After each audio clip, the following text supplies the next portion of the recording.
There's a question to be asked. How do you follow up one of the greatest, most popular, well-liked games of all time? Well, the answer is you do your best. Dark Souls 2 is a game often considered an outlier, or the black sheep of the series. A fair number of people say this game is completely terrible, and that the Souls series has no chance of working without Hidetaka Miyazaki at the helm, while others consider it to be their favorite game and the peak of the series, and if you disagree, you're a fake fan. Me? Well, I like it. Well, kind of. You see, there's actually two separate versions of Dark Souls 2, the original and Scholar of the First Sin. I do not like Scholar of the First Sin. It definitely has more content, but I wouldn't call that content good. The DLCs are fine, but you can play them in Vanilla DS too. In fact, you can buy Vanilla Dark Souls 2 with all the DLCs for the exact same price as it would be to get Scholar. So, they're not included in this statement, but the design philosophy for Scholar of the First Sin seemed to be adding more content without truly caring if it was good or better or improved the game or not. Think something like, let's say, The Lost Sanctum from Chrono Trigger DS. Yeah, I don't really like it. So, I was actually very happy when searching Steam earlier this year to find out that the original Dark Souls 2 was available for purchase once again, and I quickly snatched it up, as this is going to be the version I play for this video. I don't have a major history section or lore dump to provide, cliff notes to the intro or anything like that. Basically, to summarize this intro real quick, we contract the curse known as the Hollowing. An old lady tells us to go to Drangleic, a land with a bunch of dragons that are actually wyverns, but you could always say wyverns or dragons, whatever. And then, after wandering through the woods for a while, we jump into a whirlpool. Anyways, everybody, I welcome you to this video of Dark Souls 2. Get comfy, it's gonna be a long one. The script ended up being 46 pages. Why do I do this to myself?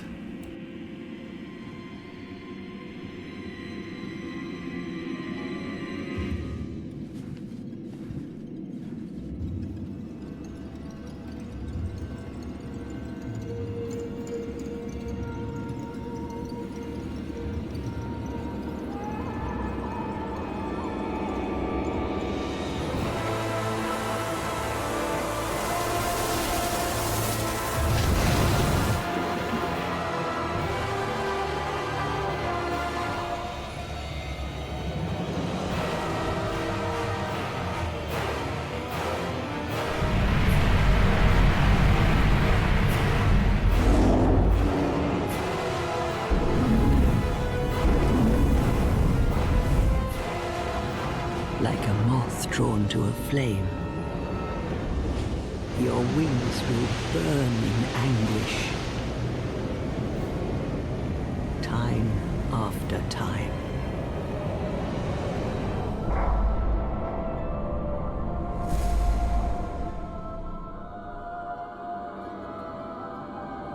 For that is your fate. The fate of the cursed.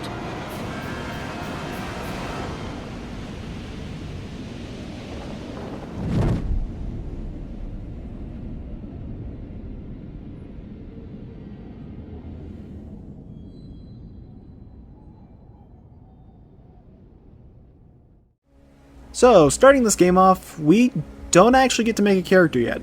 Our body is covered, and if you were to take your equipment off and look underneath, you'd find it's just a rotting corpse with a few distinct features. Here, you have a chance to get acquainted with the controls, which function the same as the ones in Dark Souls 1, except now jump is going to be pressing down on your control stick instead of tapping B while sprinting. This is a nice change that makes jumping a lot more viable and useful as a move than it was in the first game, though still not as useful as it is in Elden Ring. Either way, you can feel free to explore around a bit. There's some footsteps that you could follow if you wanted to, but spoilers, that's going to just lead you to your death. So maybe don't go there quite yet. Where you actually want to go is to the big cabin in the woods, because, well, that's where progress is, and that's how you'll finally get on with character creation. Now, from here, we will meet some old ladies that are related to the lady from the intro, and they will give us some dialogue to let us know, ever so subtly, hey, you're gonna die a lot. They also give you an item known as the Human Effigy, which is similar to the Humanity from Dark Souls 1, where you can use that to restore yourself to your human state, though you don't have to be at a bonfire to use a Human Effigy. So they're a little bit more useful, I'd say. And also, hollowing is a little bit more severe of a punishment than it is in Dark Souls 1. Either way, after some dialogue, we are given the prompt telling us, hey, it's time to make our character, and come up with a name for your protagonist. Look, it was either this or call myself by my real name.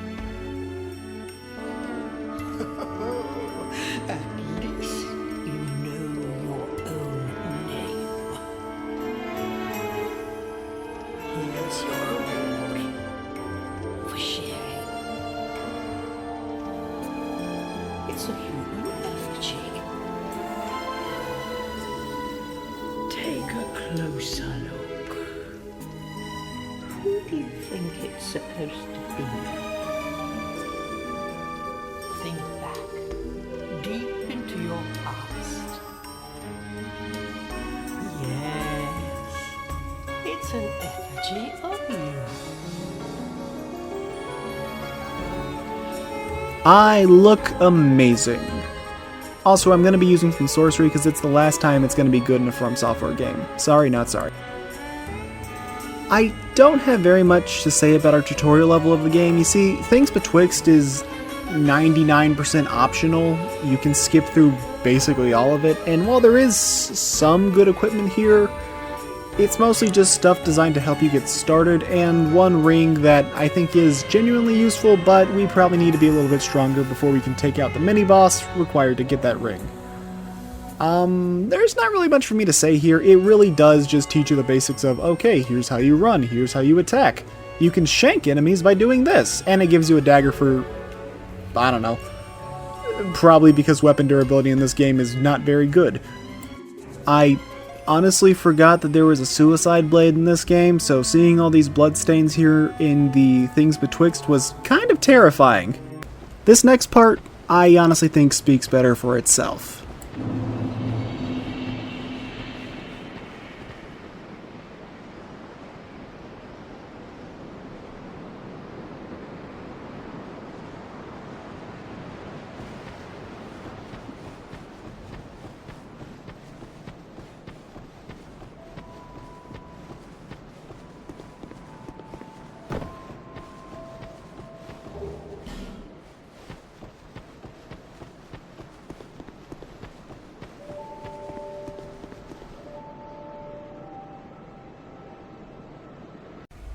Welcome one, welcome all to Majula, my favorite hub world in the series. To this day, it has not been topped. It's just a surprisingly very warm and comfy place to return to, with also surprisingly friendly NPCs, though maybe not at first. Now, we don't have any real direction at the start, but if you talk to the NPCs, you'll figure out where to go. However, while this is mostly going to be covering some story and gameplay stuff, I do want to give some early game starting tips. So first off, knock over that rock into the well and you'll get yourself an Estus shard. What's that do? Well, you'll find out very soon. Now you can head up to the tower and speak with the crestfallen man, exhaust his dialogue before joining his covenant. Every covenant in this game comes with their own ring that you can equip, and they will give a small boost to the player in some way, shape, or form. Now, the Way of the Blue ring gives you a small boost to your HP.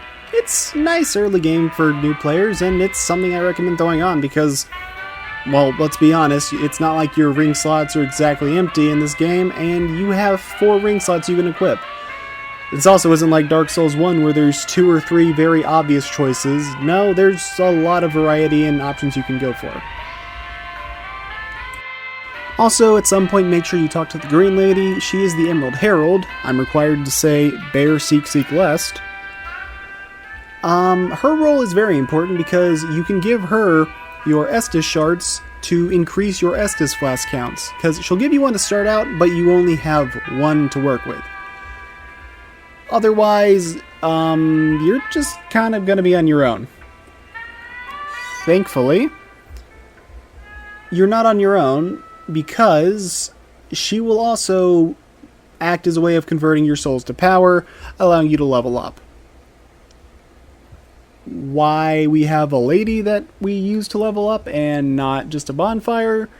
Well, Demon Souls already had a level up lady, and I believe Dark Souls 1 it was originally going to be Priscilla before that whole idea got cut, but it's not a big deal.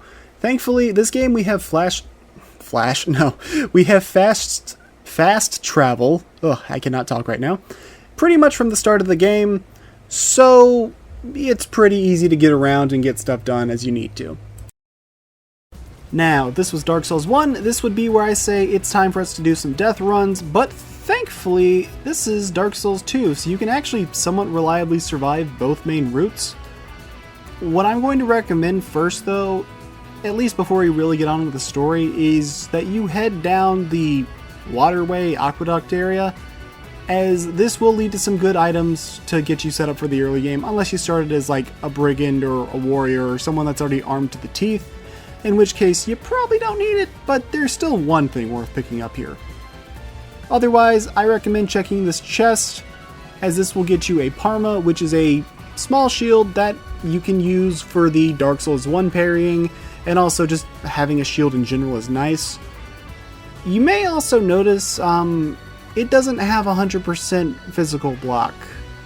Yeah, for better or for worse, you're going to need to get used to that because physical block in this game is not the most common, or 100% physical block. In fact, outside of the endgame, I only reliably know of 1 shield you can get in every playthrough, and that requires you to defeat the Pursuer to get it, on top of it being one of the heaviest shields. Otherwise, I think the earliest you can get one is after killing Vingarl? And even then, that's a pretty far ways into this game. Yeah. Anyways, welcome to Hade's Tower of Flame. Don't get too comfy. We're not going to be here long. We're here to snag a bonfire and kill a mini-boss. The way those bloodstains fade in is kind of terrifying. Our main goal here is to kill this guy with a club. This is a unique variant of the... well, they're not Hade Knights, but Hade Soldiers, I guess? Giants? Stone Giants? Whatever. I don't know their name, I don't really care. This guy will not respawn when you kill him, and when you take him out, he will drop an item known as the Sublime Bone Dust. What does this do? Well, it permanently upgrades the healing capacity of your Estus flasks. So, yeah, it's basically like a Firekeeper soul. You really want to get one of these, especially for the early game, because, well, it's useful. And I think with sorcery, it's pretty easy to do. Otherwise, generally just roll to his right, or roll to your left, his right. Continuing with our goofy early game preparations, there's an ogre enemy near those footsteps you could encounter before you even got anything.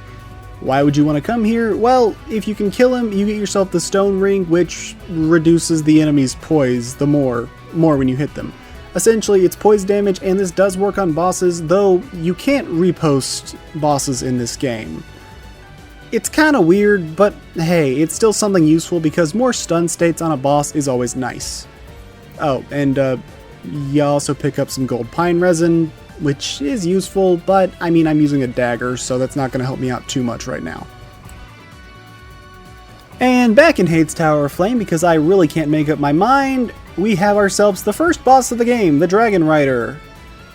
And yeah, unfortunately, the cheese strat I was going for ended up failing, because you can actually make him attack himself off the cliff. It's hilarious. I love it. However, that didn't work. So, well, I did the only sensible thing that you could do in this situation. I got out my dagger and I ended up shanking him to death. Don't worry, I'm not skipping over anything important. This guy's pretty basic and we fight him again later in the game anyways, so we'll talk more about him when we get to that fight. Also, every boss in this game, or almost every boss in this game I should specify, drops a boss soul of some sort. So I think that does give the bosses a bit more excitement than they did in, say, Dark Souls 1. Also, after you take this out, you can get yourself another bonfire, and we'll be back here later on, as this does lead to another area that we can go to later in the game. I just don't want to break the progression too much, because I wasn't really intending to kill Dragon Rider yet, and I'm just rambling at this point. Yeah. Either way, I'd say at this point, you're more than prepared enough to take on the different challenges. You don't even really need to fight Dragon Rider, so let's just get on with the story as we're supposed to. Now that the side nonsense is over with, let's finally start making some progress with our first real intended area of the game, the Forest of Fallen Giants. This is our true introduction to Dark Souls 2, and this level's actually fairly big. Enemies here look like they're wearing conquistador outfits, or at least their helmets do, and you'll notice one major thing when you kill enemies that you may or may not like. Dark Souls 1 enemies had extreme ragdolls when they died. Dark Souls 2 enemies have extreme rigor mortis. Once they are dead, that body is not moving whatsoever. It's either fading from existence or just staying there. I don't really get this change. I guess it's maybe to do with the age rating, or maybe it's just an engine thing. I'm not sure. I know that Dark Souls 2 had a lot of development trouble until its director came in basically 1 year before it was time to release and turned the game from a complete mess into an actually pretty fun, if not somewhat janky, ordeal. Oh no, I spoiled it. Dark Souls 2 is a little bit janky. Yeah, we all know that. Now, after killing all the enemies in this arena, and I do mean all, because holy crap, there's a lot of them, including one shooting arrows from above, but you can kind of ignore him.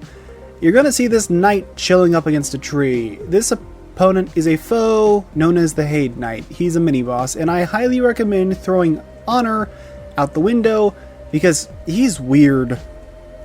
And for this early in the game, you don't stand a chance against him in a one-on-one fight. His movements are awkward and janky. I wouldn't call them bad, but it's one of those guys that I've never really figured out how you're supposed to fight him. I probably could if I put in the effort.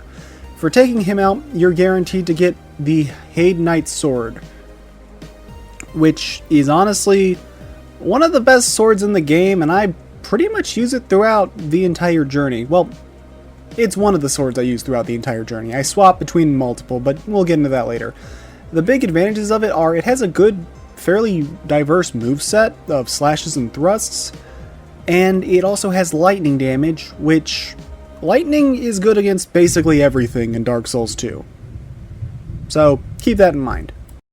Making a bit more progress, you'll come across one of the best bonfires in the game because it connects to multiple areas you'll want to go through, including some major bosses now and some major bosses in the endgame. It's a place you'll come back to a couple of times. This is also where you'll find a NPC known as the Hag Merchant next to the bonfire. Despite the name, she's actually quite nice and sells a lot of good supplies such as life gems, human effigies, and the blacksmith key, which allows you to open up the blacksmith shop back in Majula. You really want to get this key. She's also got the bread and butter starting spells of Heal and Soul Arrow, and since Soul Arrow is actually good in this game, I can kind of recommend it for anyone willing to get their intelligence stat up to at least 10, or sorcerers buying a second one, because you can stack Soul Arrows, giving you double the total shots. So yeah, I now have 62 Soul Arrow cast if I ever so desire. Otherwise, you can exhaust her dialogue, and after buying some supplies, she'll move back to Majula, and you really want to spend 10,000 souls worth of items, or spend 10,000 souls worth on her inventory, so you can later get the covetous Silver Serpent Ring +1. I did not grab it for a while. With the blacksmith key in hand, I highly recommend heading back to Majula because you can fast travel immediately there, and going and unlocking his workshop. Doing that, you'll be able to open the treasure chest in there, and then you can speak with the blacksmith. His name is Linagrast, and he'll set up shop next time you reload the area, which means rest at the bonfire. From there, well, you also get a short bow, which is nice because, honestly, bows are good in these games and nobody ever gives them enough credit. Come on. Long distance kiting is always helpful. But yeah, you can get the blacksmith right away and you can start upgrading weapons if you want to. I recommend either a rapier or the Haydnite sword. Unfortunately, when I went back to the Forest of Fallen Giants, I had my first death of the game. And it wasn't from an enemy. It was from gravity, of all things. Of course it would be gravity. That also got me the achievement of Welcome to Dark Souls, which you get for dying. So, I guess now that I've died, I should talk about hollowing. Just like Dark Souls 1, you want to be human in order to have multiplayer interactions, and some NPCs will only tolerate you if you're in human form, and some things will require hollow form. And there's a bit of a balance to strike there. However, unlike Dark Souls 1, being in hollow form does not stop NPC invaders, and every time you die, you lose a small amount of your max HP as your body begins to look more and more ragged. This caps at, I believe, half health, unless you've committed a bunch of sins and have not gotten them forgiven, in which case I believe it can go as low as like 20% or something. I do not have the balls to do that, and I also don't really know how you'd even commit that many sins without just straight up murdering every NPC in the game, which is just stupid. The only way to cleanse these are human effigies or a altar very, very late into the game that will return you to human. Luckily though, you can use human effigies whenever you wish and you're not limited to strictly using them at a bonfire. See these barrels? I'm sure nothing bad would happen if I were to throw an explosive at them. Hey, look at that. Back where the bonfire was. Now, while Dark Souls 1 has way more looping level design than Dark Souls 2 does, I still think the game does have some pretty good shortcuts when it tries, and Forest of Fallen Giants is one of the most interconnected areas in the game, and also one of my favorite areas in the game, I'd say. At least out of the base game. If we're counting DLC, then, well, Shulva takes the cake, and it's not even close. Shulva is one of the best designed levels in any FromSoft game. We have ourselves some NPCs we can interact with in the Forest of Fallen Giant. Paid is kind of a jerk, but his warnings are genuine about the gate locking behind you, and if you survive, he'll give you a white soapstone, meaning you can do some multiplayer shenanigans after that. And you can also summon Paid to help you with one of the boss fights if you so wish, but I'll cover that when we get to that boss. Meanwhile, we also have a man named Kale or Kale? Nah, I think it's Kale. And talking to him enough will have him finally move back to Majula. And while I didn't get footage of it, you'll be able to visit his house, which is the locked house in the village. And if you kill a skeleton in his basement, you'll get yourself another Estus shard, which is always nice.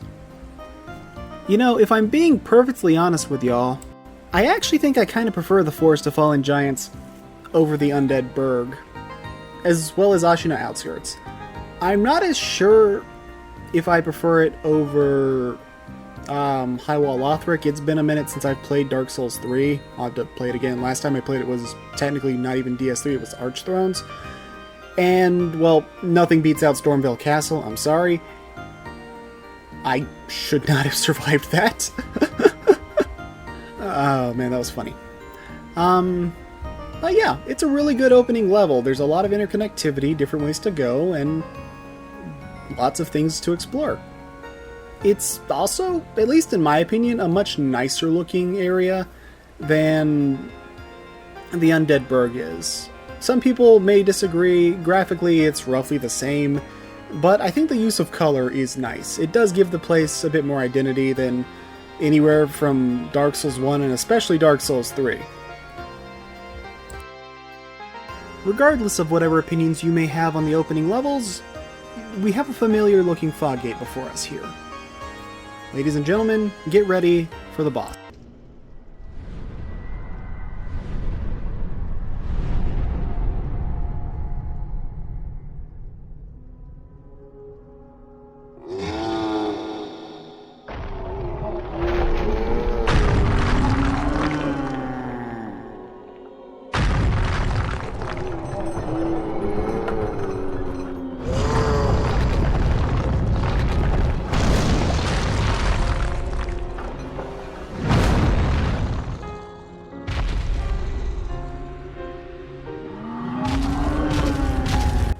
Welcome everyone to the first boss of the game. Well, first intended boss of the game anyways. I should mention, if you're in human form, you can summon Pate to help you for this fight. He's a guy who does shield poking. Yeah, it's okay. You don't really need it though, this boss isn't that hard. The last giant is overall a solid enough tutorial fight, using basic swipes and stomps as you go for his ankles. It's basic, but hey, it gets the job done, and unlike other tutorial bosses, he actually has an intro cinematic, where, for some reason, I can't say why, he's none too happy to see your face. It's like he holds a grudge against you or something. Foreshadowing is a literary device. At half HP, he'll decide, you know, this whole stomping and swiping thing isn't working, and rip off his arm. Seems a bit counterproductive to me, but it does give him more ranged attacks at the cost of losing his close-by arm swipes, so it honestly probably makes the fight easier to deal with.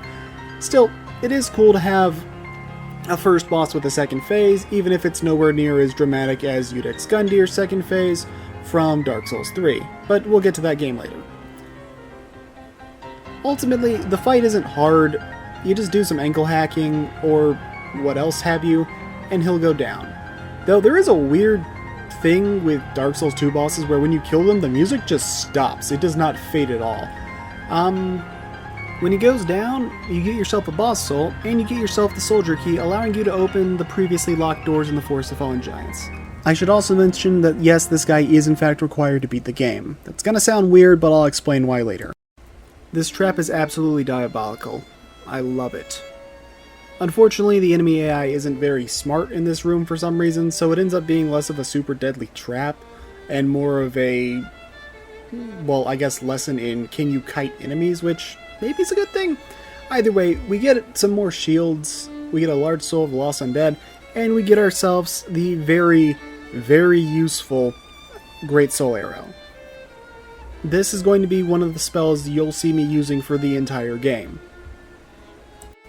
Otherwise, there's really not much for us to do here in the Forest of Fallen Giants. You just kind of go through the doors that were previously locked with that new key of yours, and prepare for another boss fight.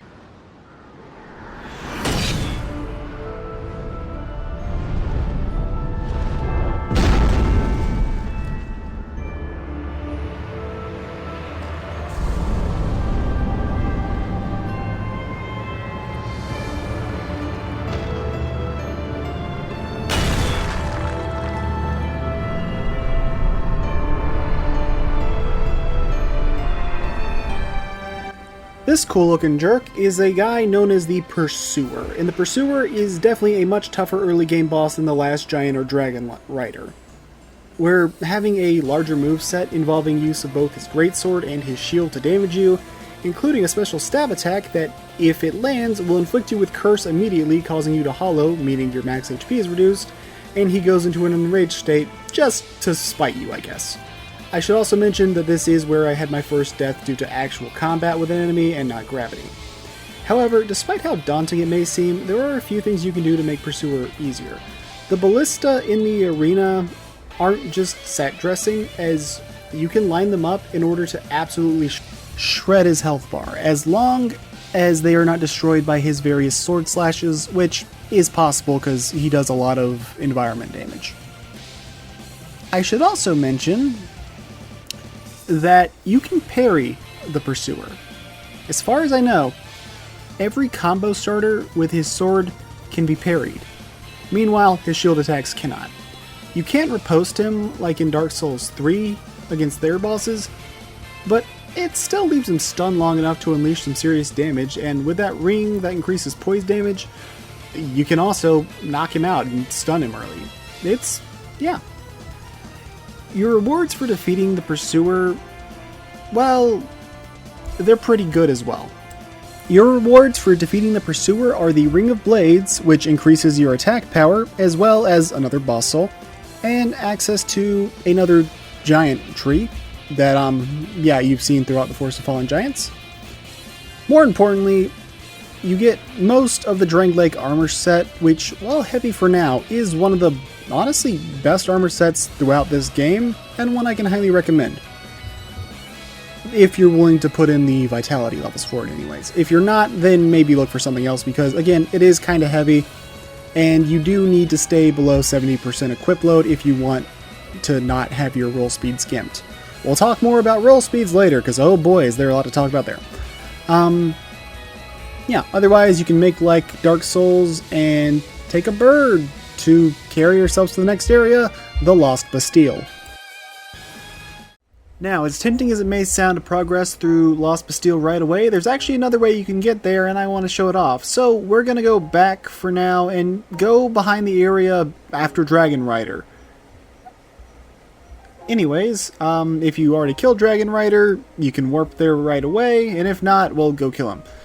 There's a very brief segment of exploring the underwater area of Hyde's Tower, but it'll very quickly lead to an area known as No Man's Wharf, which has a kind of pirate Viking theme location. And we also meet a lady here named Lucatiel that acts cold at first, but if you talk to her literally one more time after the initial conversation, her friendly personality quickly starts to shine through. I didn't really bother with her questline this playthrough of the game, but she's likable and she's helpful. The only issue is, for her questline, you have to summon her for boss fights, and she has to stay alive for those boss fights. And while I have nothing against that, I know that some people will say, oh, get good scrub for summoning. Okay, in all reality, it's just because I don't really think she's as useful for the bosses you can summon her for. That, or she makes the fights way too easy. Looking at the boss of this area, which we'll get to. Now, for No Man's Wharf, the main goal of this place is to find and ring the bell at the top of the wharf. Now, the idea is that you're supposed to explore the buildings in order to reach the wharf, but if you got a bow and arrow, you can actually shoot the bell with an arrow in order to call the ship to port. You're going to need probably a longer range bow, so I'm not sure if the short bow is good enough to do it. Well, it probably is. But it's an option, and it's really cool that it is. There's a lot of running around in this place, so while we're doing that, let's talk a bit more about gameplay. Just like Dark Souls 1, it's your standard R1 to light attack and L1 to heavy attack. Or sorry, no. R2 to heavy attack, L1 is to block. The changes come more from other places. In Dark Souls 1, you could only wield one weapon in your right hand, while your left hand was used for shielding. Well, you could put a weapon in your left hand, but it'd be very stupid unless it was the Gold Tracer or the Parrying Dagger. In Dark Souls 2, you can equip a weapon in your left hand and it works as intended. It's just swung from your left hand. And this can be useful because a lot of enemies won't guard their left hand, well, they won't guard from left-handed attacks very well.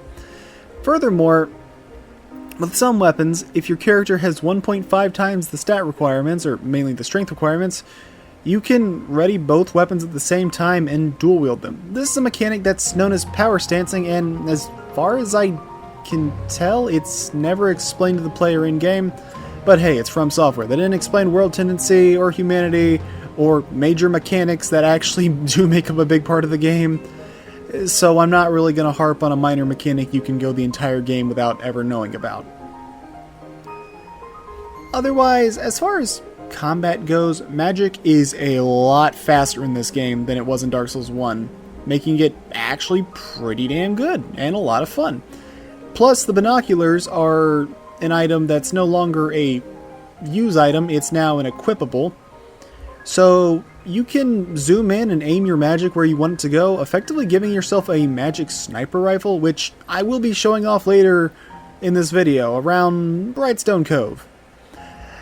And while my personal preference, while it may be personal preference, jump attacks also feel much better to execute in this game than they did in Dark Souls 1, to the point I actually will intentionally use them as part of my moveset, not just as a random input or a desperate Hail Mary. Lastly is the matter of controlling the character.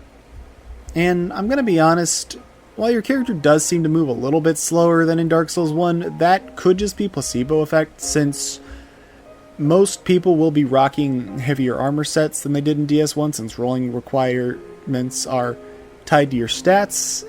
instead of being below specific equipment thresholds outside of 70% equipment.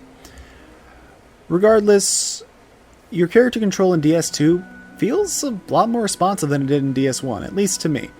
And part of that is due to you now having free movement when locked onto enemies. You'll still strafe around them, but in Dark Souls 1, if you were locked onto an opponent and they were going for an attack, you could only reliably dodge forward, back, left, or right in relation to the opponent. While in Dark Souls 2, you have full omnidirectional rolling. Later games would improve on this further, but hey, it's a nice improvement, and this is the game that started it, so I wanted to give some mention to that. Another mechanic is the torches, which I think is important here for No Man's Wharf because, A, it gives you a way to help see better where you're going, and you can light up the torches throughout the place, but also there are these big lanky arm motherfuckers that are very, very powerful if you try to fight them head on. But if you have a torch, they'll cower away in fear, and there's a couple enemies in this game that can be pretty annoying without torches, but kind of cool with them. And yeah, I mean, you don't have a shield, but it's not that bad. It gives the levels a bit more variety, and I can say I like it. Part of me actually kind of wishes it was used more in later games, though at the same time, I get the lantern in Elden Ring more or less replaced the need for that.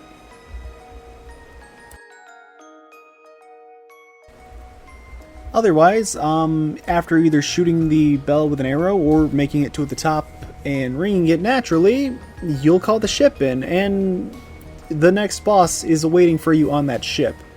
I should mention you can summon Lucatiel for the boss fight, but you have to get her across a bridge, and she has a very bad habit of just walking off to her death before you get to the boss arena. It doesn't buff the boss at all, but it's very goofy when that happens. And also down in the docks, you will find an NPC that acts as your sorcery teacher. Talk to him, exhaust his dialogue some, and he'll mysteriously go back to Majula. But almost every NPC in this game goes back to Majula once you're done talking to him.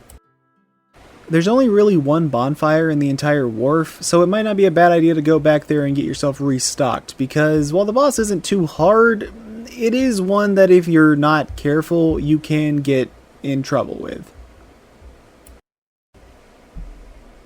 You may have noticed that the Flexile Sentry's arena is filled with water.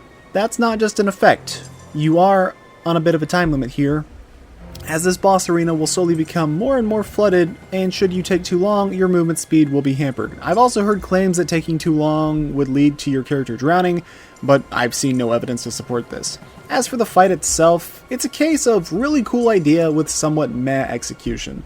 The Flexile Sentry are two conjoined lizard twins that use combos either with maces or swords. The idea is that you pick your poison of either higher damage or tougher combos.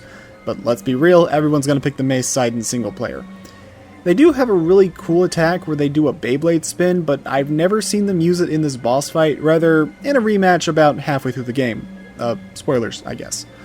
But the largest issue in this fight is that it's against a boss with a paper-thin health bar, even for potentially only the second boss in the game. So his cool mechanics rarely ever have to be engaged with unless you're doing like a level 1 run, and even then, that's only if you're gimping yourself.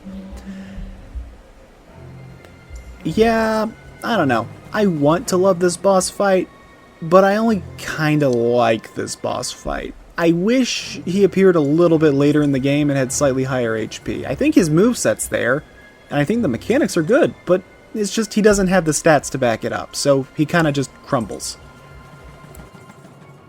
Attention all pyromancers, after the boss is dead, you can ride the ship to its destination, but first, you really want to open the treasure chest in order to obtain the pyromancy flame. If you haven't already, you can also go talk to the old man in the pier, and he's your early game sorcery teacher, and he also lets you upgrade your pyromancy flame. Otherwise, check the astrolabe, I think it's what it was? Maybe it's just a map, I don't know. Sea chart? I don't know, I'm just talking at this point. Check that, and see where the destination takes you.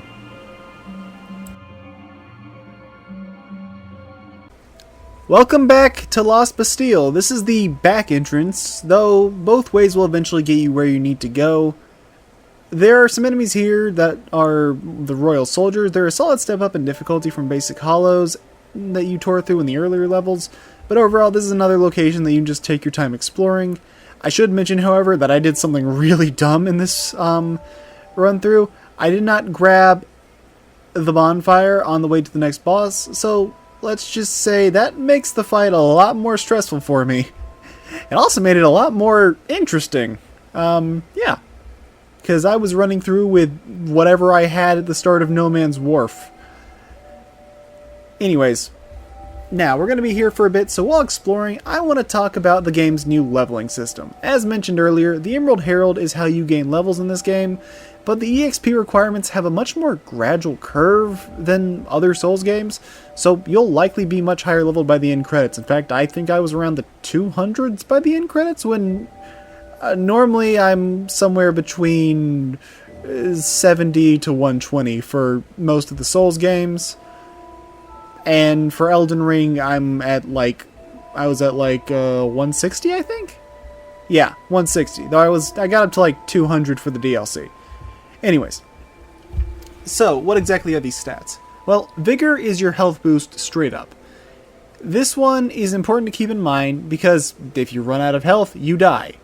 But this is also the most important stat for tank builds because your defense buffs come from your armor instead of levels, unlike a lot of the armor sets in DS1, which were basically worthless, while levels gave you passive defense boosts. They don't really do that too much in this game, as instead, well, endurance is your stamina. Now, having a high stamina bar can be extremely helpful, as rolling, running, and attacks all require it, but unlike Dark Souls 3, there's no way to overuse stamina, so you won't be nearly as roll heavy as you are in other Souls games. Yeah. So, I'd honestly prefer having high stamina regen from rings and other gear over super high stamina in general. I don't know, I'd say maybe get around 100, go a little higher for the end game, but that should be good enough. Boosting, well, endurance as well as any other stat in this game will also give a very slight boost to your max HP as opposed to seemingly arbitrary defensive stats. What's this mean? Well, it means you really don't have to level Vigor at all if you don't want to, but it's recommended, at least a little bit. Vitality is your equipment load. In Dark Souls 2, they split stamina and equipment load, so this is kind of a, well, yeah, this can be kind of a jerk move, but it's also kind of necessary. It was overpowered in Dark Souls 1. It also boosts some defenses, but your main focus is the 1.5 Miyazakis to your equipment load. In this game, you want to stay below 70% equip load as opposed to 25%. Attunement is your spell slots. However, it also has an impact in the game that you wouldn't think about, and it's one of the two stats that raises your agility substat, which determines your invincibility frames, meaning your dodge rolls. I don't hate the idea behind agility in theory, but hoo boy, was it a botched execution. Still, attunement is good because more spell slots means more spells, and you can stack spells in this game. I will get into agility when we get there. Strength is your basic Unga Bunga stat for heavier weapons. If you two-hand the weapon, you only need, I believe, 70% of the required strength to wield the weapon, and if you have 1.5 times the strength, you can power stance. Dexterity is the same, but for faster weapons, and unlike strength, there's no two-handing to get around it. You need to have the dex requirements to use the weapon properly. I would also recommend some dex points for mage builds due to it increasing your cast speed, and you'll want 18 strength and 18 dex for the Moonlight Greatsword if you're planning to go for that. Intelligence is for sorcery, you know what that is. Faith is for miracles, you know what that is. If you want to use hexes, aka dark magic, you need a bit of both. Then there's adaptability. This stat is infamous among the game's detractors and even the defenders. What it does is provide you resistances to different status effects in the game, but it also provides the fastest way to upgrade your agility stat, as each level of ADP gives you plus 0.75 to agility. Most people say get around 28 ADP and you're good, but to be more accurate, you want to get to preferably 105 agility for Dark Souls fast rolls. Now, I'm a nerd, So I'm going to break this down a little bit further. There are some thresholds you can reach, but I'll give you the most important numbers for this. Your starting agility is 85, giving you a total of 5 whole invincibility frames or 0.17 seconds. Regardless of what you do, you will always be locked to 80 agility as a stat, and then you will get 80 agility as a base, and then you'll have plus 5 from your stats. Even if you somehow get it lower, it hard locks to 85. It will not go below this. With only 0.17 seconds of invincibility, you will constantly get clipped and despise your level 1 runs. At 86 agility, it shoots up to 8 invincibility frames, or just over a quarter of a second, which is a good bit better. Not great, but hey, we're getting there. At 99 agility, you get 12 invincibility frames, or 0.4 seconds, which is comparable to Dark Souls 1 medium rolls.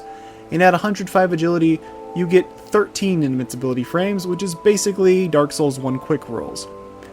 If you decide to go all the way to 116 agility, the cap is 120, but I don't think you get any real benefits after that, you get 16 iframes, or over half a second. That's higher than anything you could get in Dark Souls 1, and I think it's actually a little bit excessive, but hey, it's kind of funny.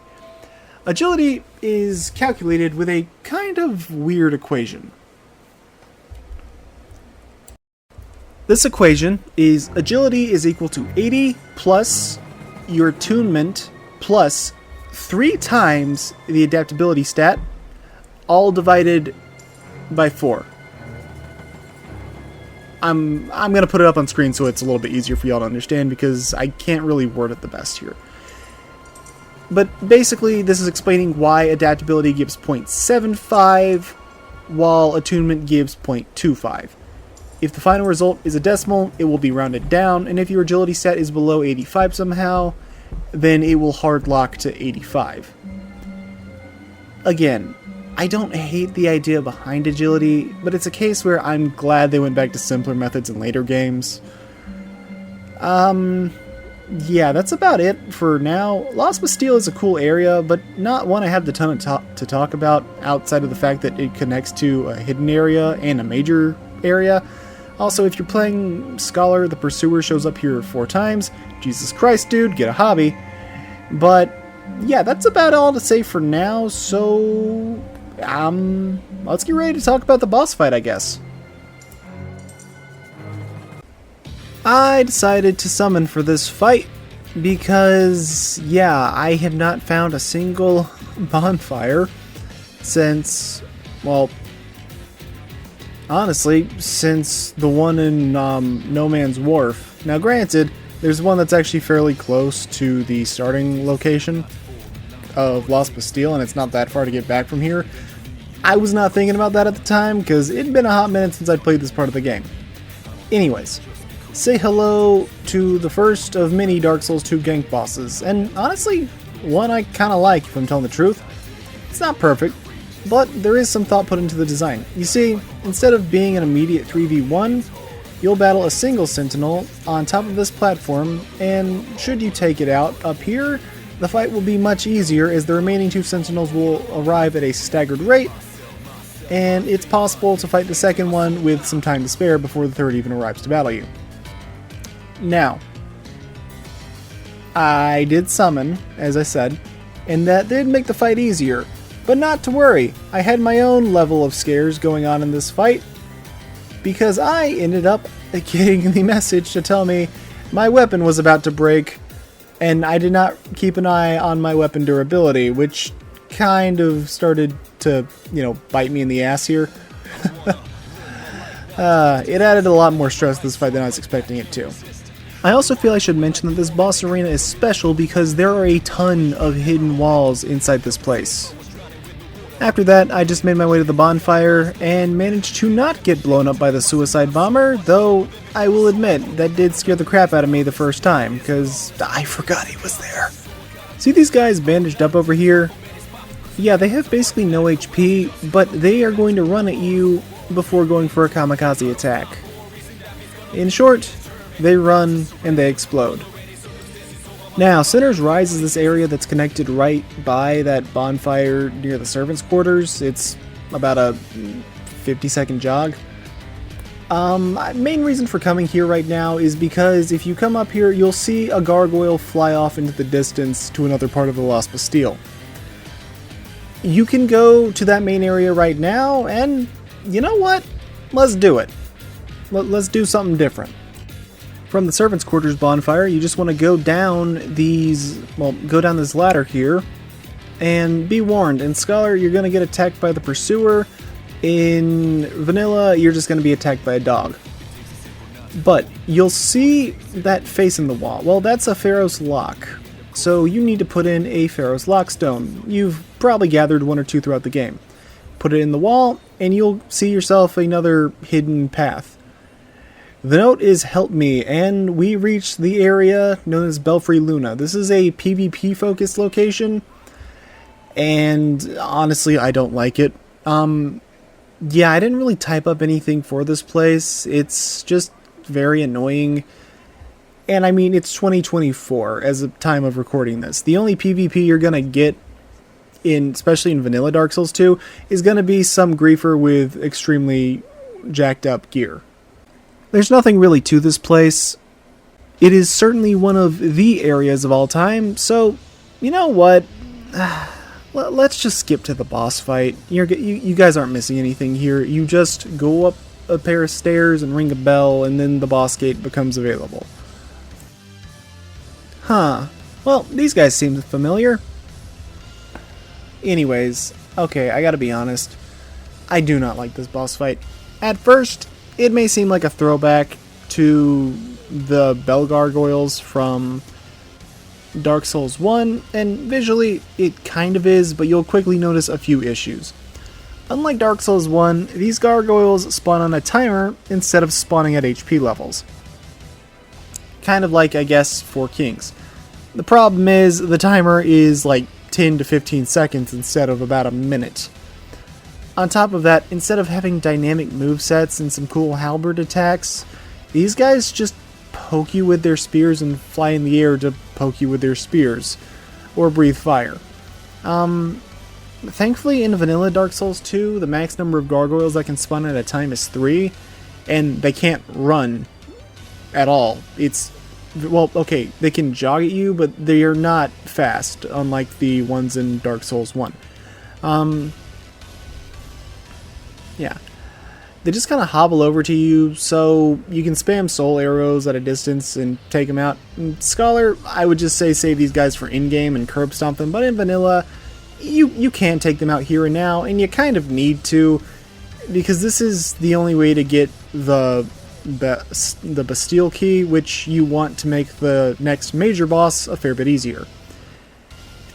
Yeah, this is one of my least favorite fights in the entire series. It's not fun, and it also just bastardizes a great boss from the previous game, with the only positive I really have being the music, and that's just ripped straight from Dark Souls 1. I don't like this fight. Moving on. Now after the gargoyles are dead, the game is nice enough to give you another bonfire, and you have an area with a bunch of dogs down below and a Black Phantom Invader. I could fight fairly, but he's too stupid to climb ladders, so we're just gonna cheese him with some magic. Now, if you take them out and come down here, you'll get both the Bastille Key and the Enchanted Falchion. I should note, if you're playing Scholar, the Bastille Key is like right outside the Ruined Sentinels arena instead of being hidden all the way over here. Yeah, that's one change I actually will give to Scholar doing better, because I really don't think this should have been hidden, considering how important it is for the next boss. Well, it's not required, but it makes things a lot easier. Now, as for the Enchanted Falchion, I don't know where that is in Scholar. You can just suffer. I mean, you're a Falchion user. You deserve it. Now, despite having a brand new name, Sinner's Rise is really just a fairly long elevator ride. Not the longest in the game. Not the longest in... well, not the longest in any Souls game. I don't think anything beats the elevator at the end of Code Vein. Anyways, yeah, it's really just an elevator ride and a hallway on the way to the boss fight. Think of it as the final stretch of Lost Bastille, and not so much as a brand new area. The upper level is just some royal soldiers, but you take them out like no one's issue and move on. The lower level, you can actually summon Lucatiel at the start of it, which is kind of interesting, at least from a level design standpoint, being able to use a phantom to help you out early on. I don't hate that idea. Anyways, there are unfortunately some major differences here depending on the version of the game you're playing. Regardless of what version you're playing, there will be suicide bombers hiding down below and underneath the water. However, if you are playing vanilla Dark Souls 2, you're going to have these slow-moving hobbly guys that look menacing, but you can pretty easily cheese them out with arrows. If you're playing Scholar, you have the Flexile Sentry down here as a regular enemy. Yeah, remember that boss you just fought one area ago? Now it's a respawning enemy because potatoes, I guess. I should mention, yes, there is a rematch with Flexile Sentry in vanilla, but it's treated as a mini-boss that's about halfway through the game with an extra attack thrown in. At least that I know of an extra attack. And yeah, that's a reuse I'm okay with, and showing up here is terrible. It's one of the many reasons I chose not to play Scholar. You can also drop these guys in the pits, which is really funny. Now, the Bastille Key comes with two major advantages. You'll be able to open these upper doors here, allowing you to avoid the Kamikaze Pit altogether, and avoid the pain and suffering that comes with it. And you'll also be able to open these doors up near the top of the boss arena, allowing you to go and light the sconces, which will, well, make the boss arena lit properly, which will increase visibility, make the fight slightly less aggressive, though that might just be placebo, and it also boosts your lock-on range. Now, I should mention, it's not quite as necessary in vanilla Dark Souls 2, because it's really not that dark. But in Scholar, oh boy, you definitely want to do it. Though at the same time in Scholar, it's much easier to get the Bastille Key, as we've already talked about. Now, up to this point, a lot of our boss fights have been kind of small potatoes, so now it's time for us to say hello to the first Great Soul boss of the game, or one of the four, as Dark Souls games go.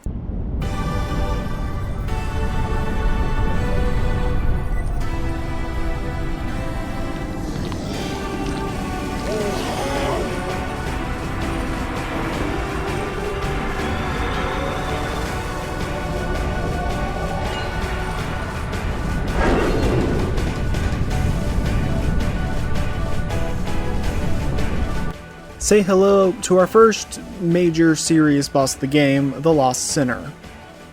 With the sconces lit, she's a little bit more passive, and more importantly, you'll have your full lock-on. Even without the sconces lit, you can still see the Sinner fine enough, but lock-on breaks a lot, especially whenever she goes to jump. Now that is actually one change I will praise in Scholar, as it's dark enough for the light to make a difference in this fight.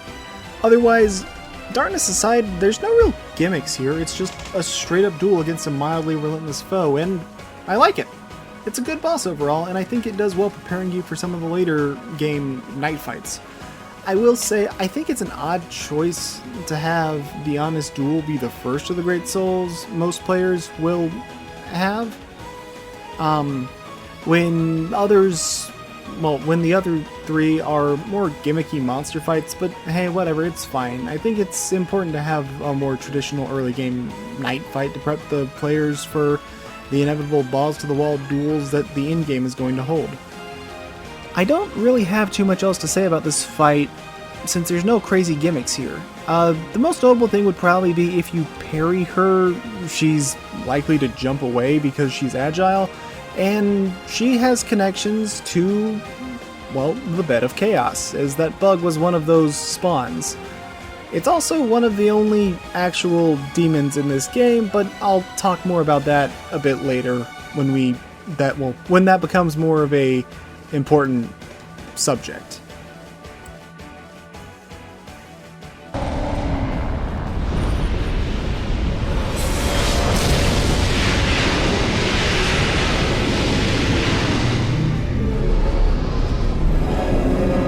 Ow, my ears.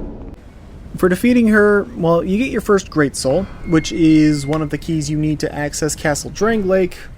Well, not technically, but it's one of the ways you're supposed to do it. As well as you'll come across your first Fragrant Branch of Yore, which can be used to revive a petrified person. There are 2 petrified individuals at the moment you can realistically access. One of them is here in Lost Bastille, and he's a way to get boss weapons. But maybe don't waste it on him, as he's not essential to progress. The other is a petrified girl that's actually in Majula. Still, I'm going to point out whenever we have another Fragrant Branch come up, just because they're important.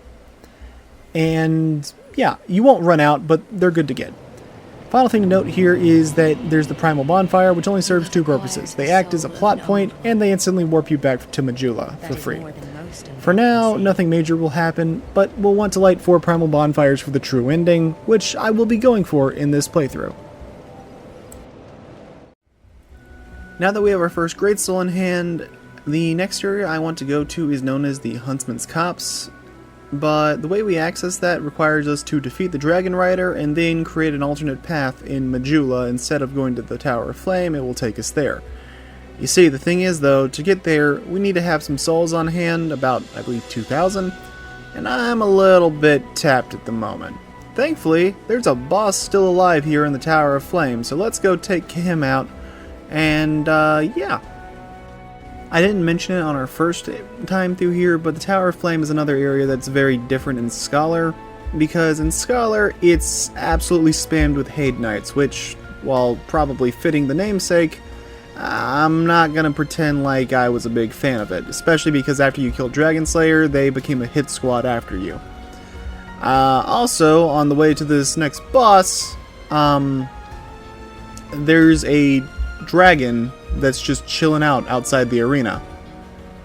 Which is especially bad when this boss is called the Old Dragon Slayer and it's revealed to be Ornstein, or somebody using his likeness at least.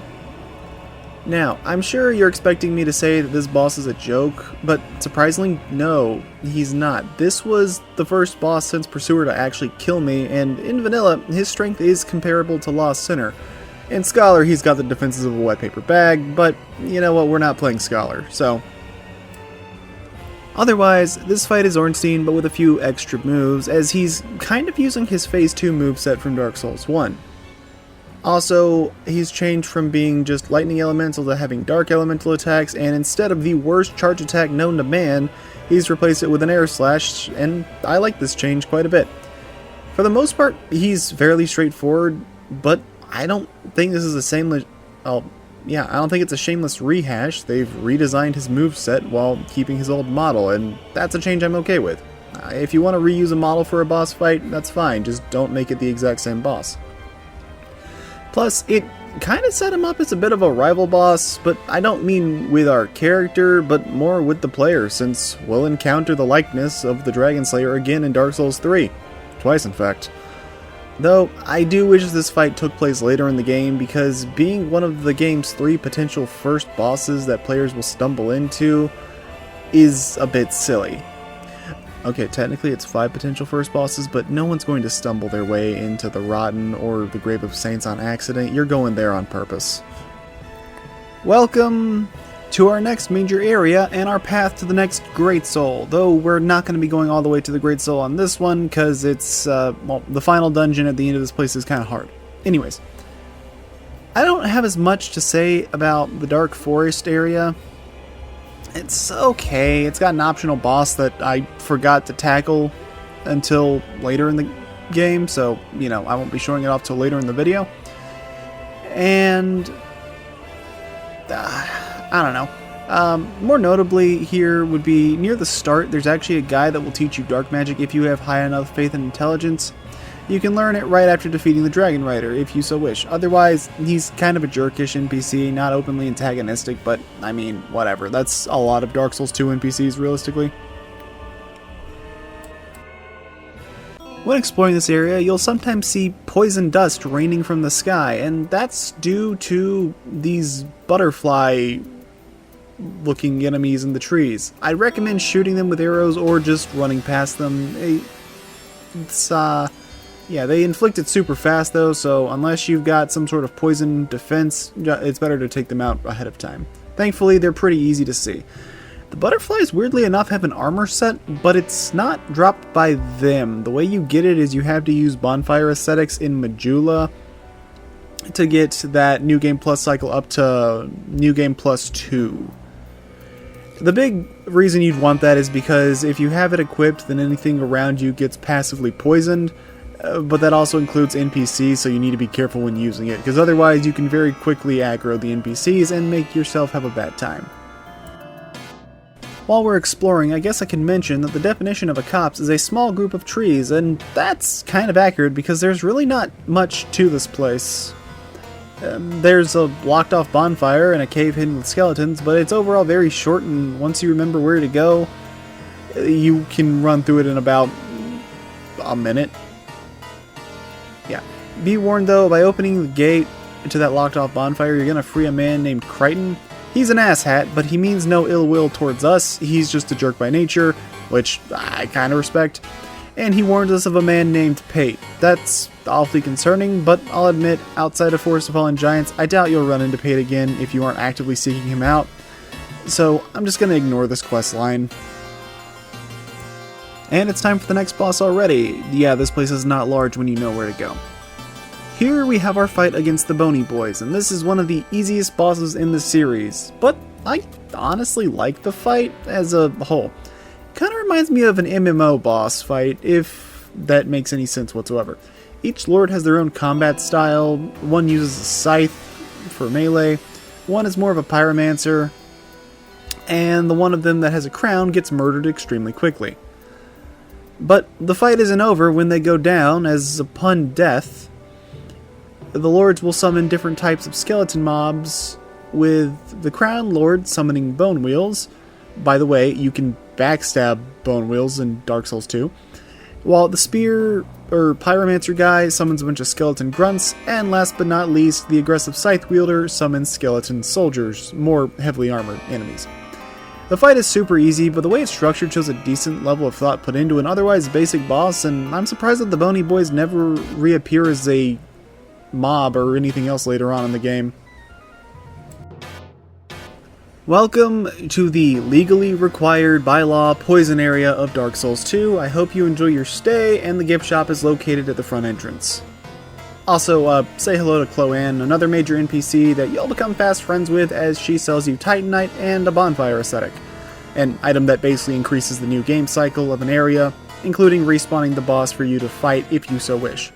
But the Titanite shards are important because those are your upgrade materials, so buy a couple, exhaust her dialogue, and she will move to Majula. Now, a lot of the enemies here are just your basic hollows, or maybe a dude wielding a hammer or something, but then there's these giant dudes, and I'm going to tell you, they are not to be trifled with. Yeah, they can shoot out dark orbs that were able to one-shot me, and I had 1,000 HP. Exploring around here, there are a few things that you really do want to grab. There's, things such as Titanite shards, an Estus shard that's down in a poison pool area near the end of the place, and what I think is one of the best, the altar for the Sunbro Covenant. Yeah, I gotta be honest, it's a little weird how the Altar of Sunlight's just kind of chilling out here in Earthen Peak of all places, but you will later learn that the area after this is connected to Gwyn, kind of. It's weird, it's complicated, I'll admit I don't fully understand this part of Dark Souls 2's story. I understand some of the other areas, and I'll try to explain them a bit better later, but yeah. Oh, there's also the Chameleon sorcery down here, which is funny, though it's not as overpowered as it is in, say, Dark Souls 3. You won't be Metal Gear Soliding your way past everything, though you can play the game, or turning it into prop hunt by moving at Mach speed, which is also still funny.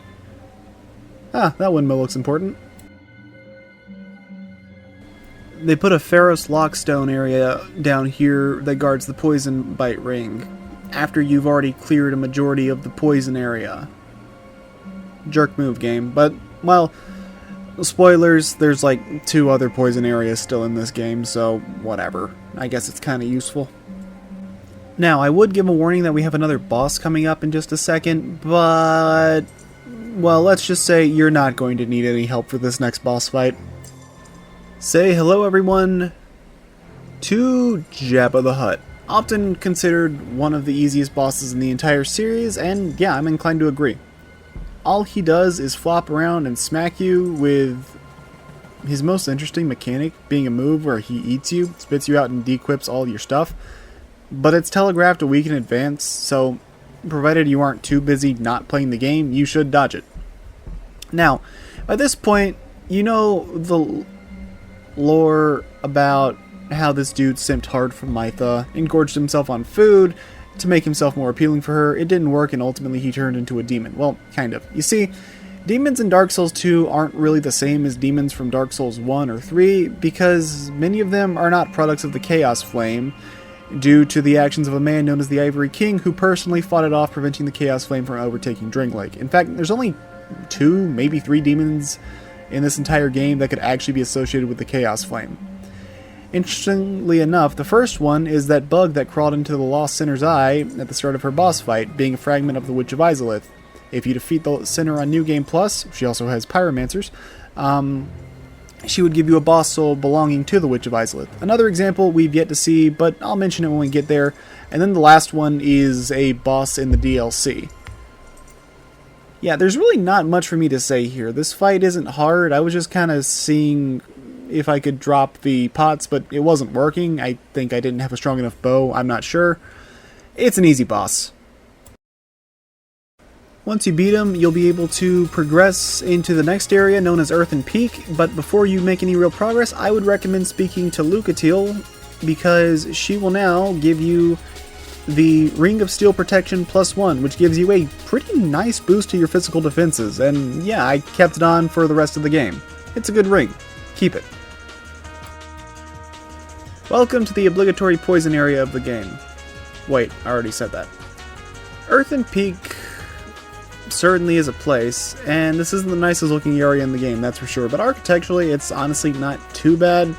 There are a few things you want to keep in mind, however. The poison pots are different from a lot of poison traps because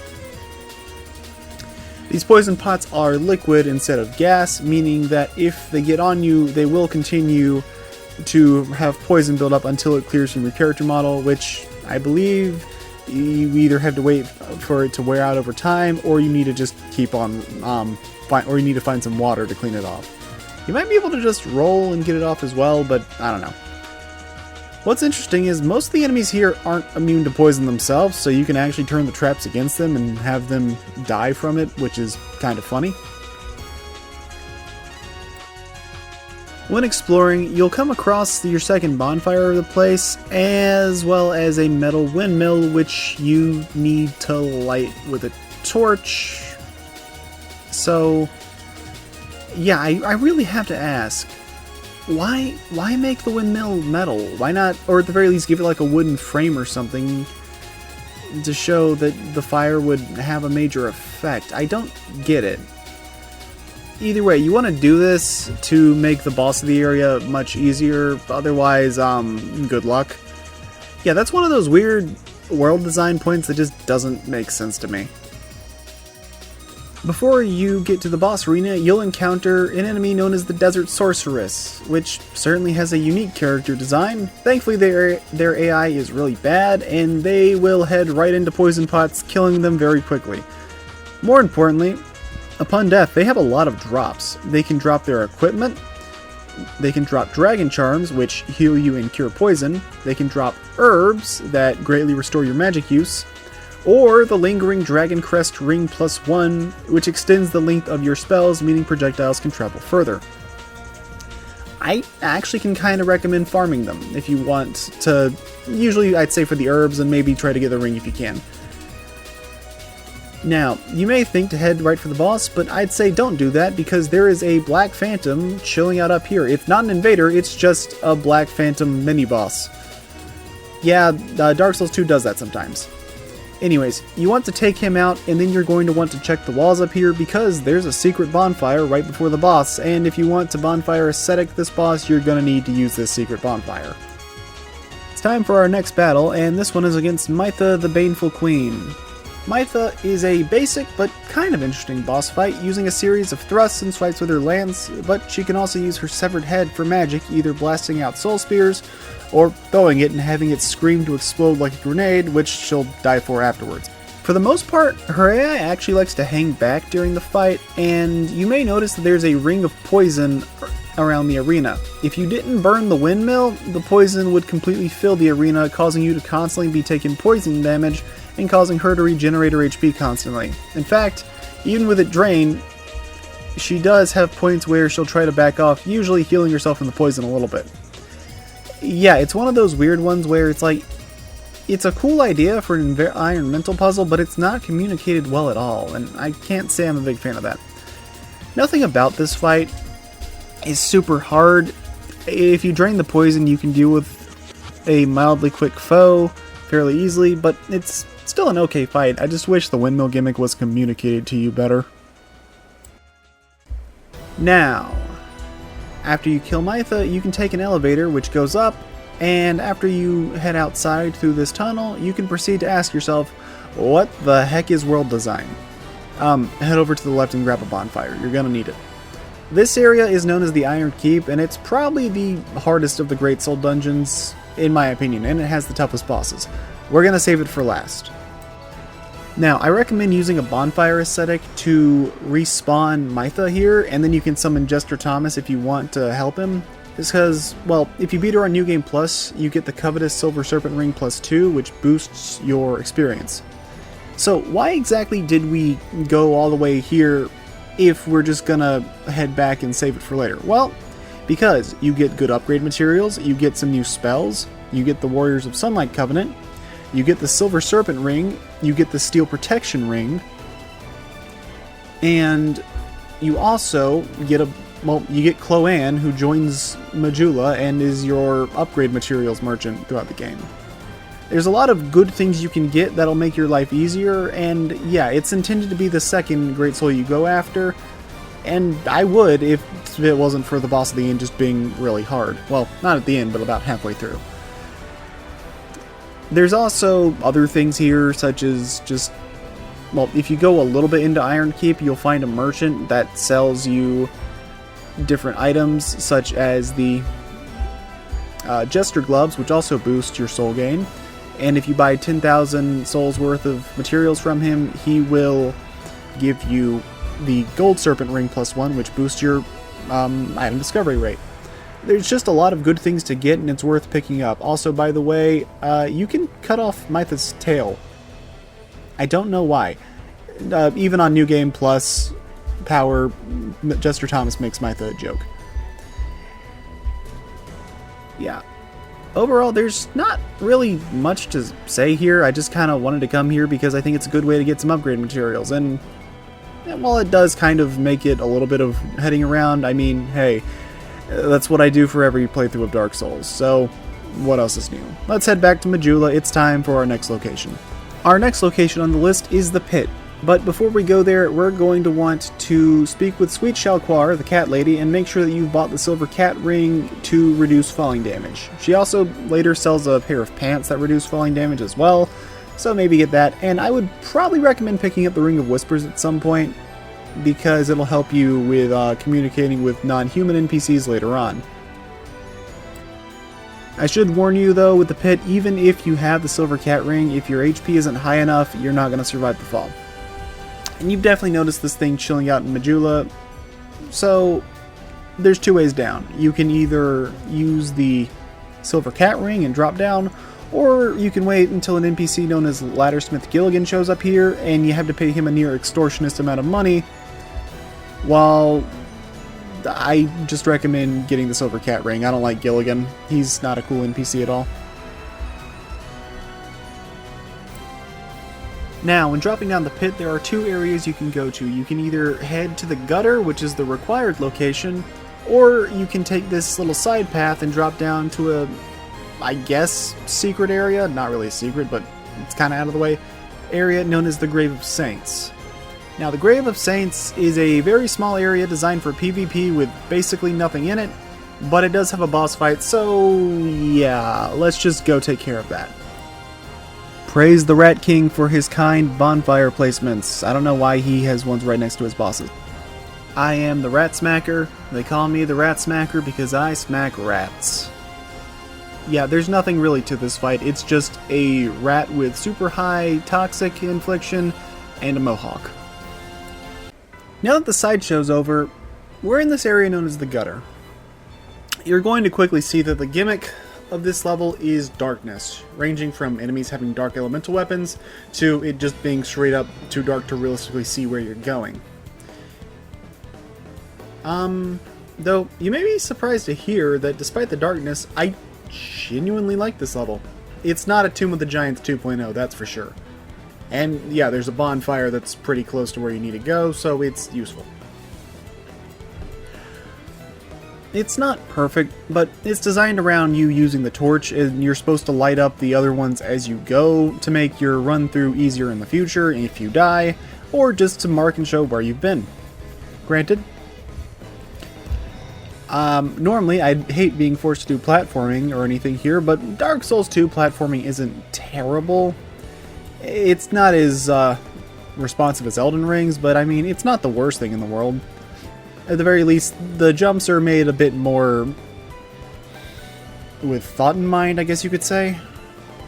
Like, see, that jump, that you can make pretty easily. I didn't really have to worry about, oh man, am I gonna slip and go plummet to my death? No, you can reliably make that. Sadly, I can't really be as nice to the enemies as I can to the level design, because the enemies here are just more annoying versions of foes we've already faced, with them basically just being basic hollows with dark weapons, so they do a lot of damage. The most notable thing is, somewhere in this area there is a queen ant that is completely passive and actually heals you of your status afflictions, and there's these weird dog, rat, steroid dog things. I don't know, I'm just gonna call them pit bulls. Yeah, they have some of the worst hitboxes known to man. It's whatever. They're thankfully not dangerous enough to realistically kill you, but they are dangerous enough that you need to be careful.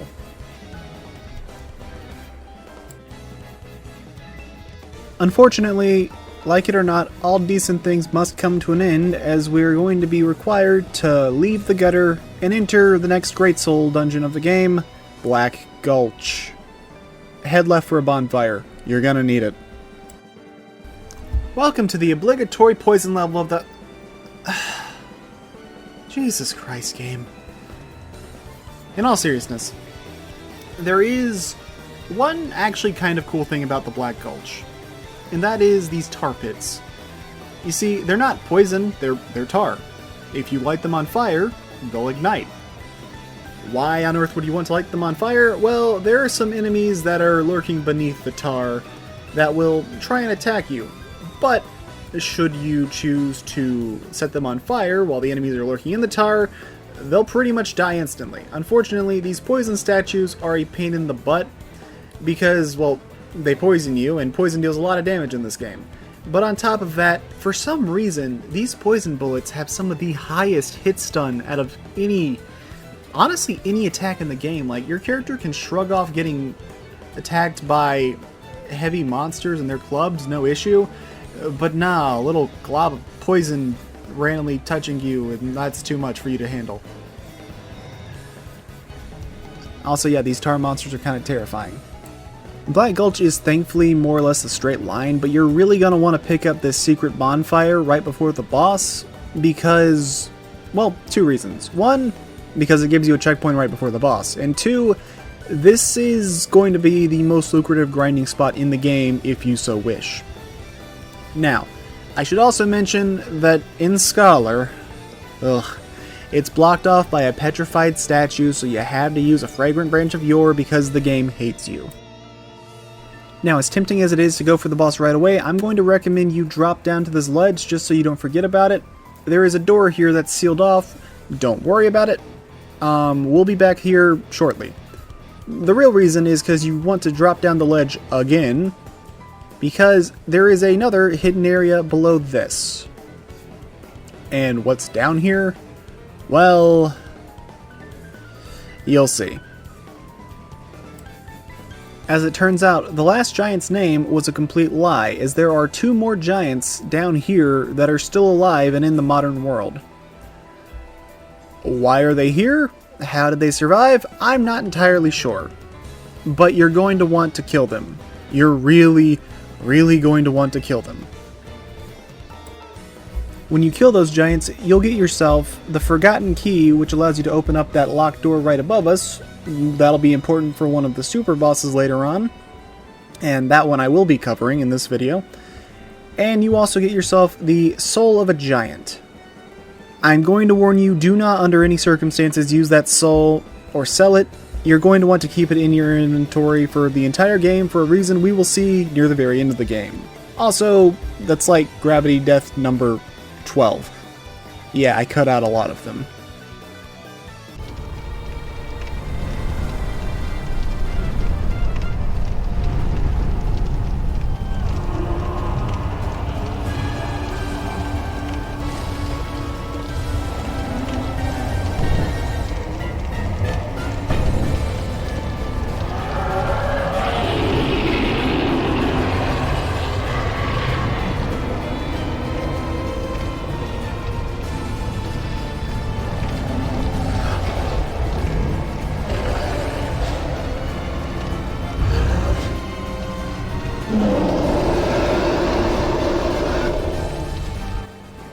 Our next Lord Soul boss, and honest to goodness, one of my favorite fights in the game. I'm not kidding. The Burning Arena requires you to be mindful of your positioning, but all of his attacks are clearly and well telegraphed, either using his cleaver with single attacks or combos, or going for some brutal grabs, or maybe a slam. He can also unleash dark magic either via explosion or a wave. On top of that, while I can't say the song is a masterpiece, I think it does a perfect job setting the unsettling nature of this boss battle, and it is definitely one of the more memorable songs in the game. On top of that, you can actually see a corpse, maybe it's not dead, I'm not entirely sure, dangling off the side that will motion to signal what attack the Rotten will perform before he does so. And then you can even cut off his limbs and if you hit them extra hard enough, which will give you Pharos Lockstones.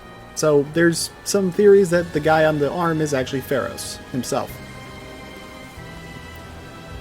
Now, I would also tell you that this is the best boss in the game if you want to farm, because he has a very high soul yield. He's not that hard to learn, the run back is non-existent, and if you kill him on New Game Plus cycles, you'll obtain the Soul of the Grave Lord, aka Nito's Soul.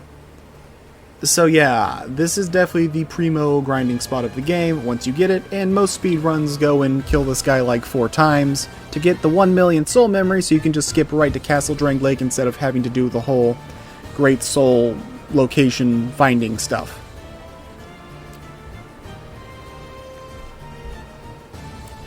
Of course, after the Rotten takes enough punishment, he will in fact go down just like any other foe, and he'll stay dead, you know, until you use a bonfire aesthetic to revive him.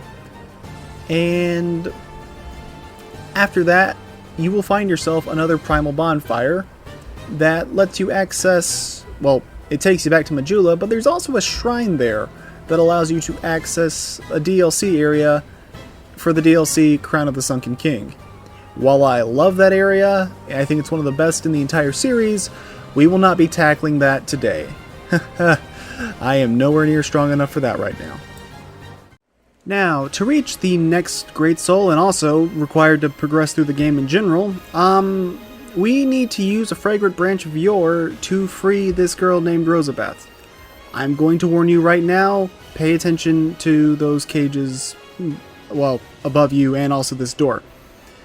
After you use the Fragrant Branch of Yore, I highly recommend you quit out. Because as soon as you pull that lever, a bunch of enemies are going to come flooding in and try and kill you. You do not want an NPC stuck in the middle of this firefight.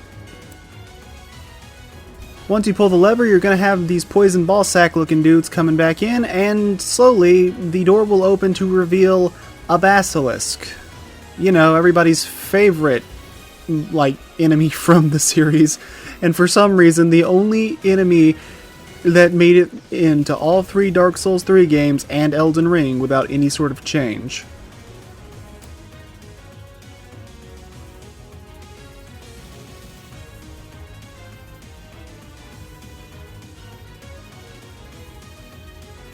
This isn't anything important, I just thought it was pretty funny. Now, into the Shaded Woods proper, we actually have a 3-way junction determining where we can go. The required path is going to be ahead into this misty forest area, but, well, let's just show what happens if you go the other directions first. If you take the central path, you're not going to be able to get very far, but you will come across the red tearstone ring, which, hey, if you're looking for a glass cannon build, that might be for you, though it's considerably nerfed from the red tearstone ring in Dark Souls 1.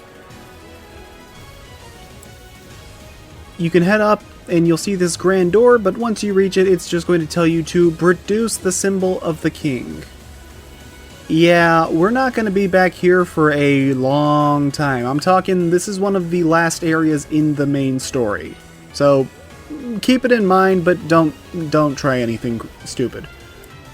Now, heading to the left will actually bring you to a rematch against the Flexile Sentry, now serving as a mini-boss. And you know what? I actually like this fight.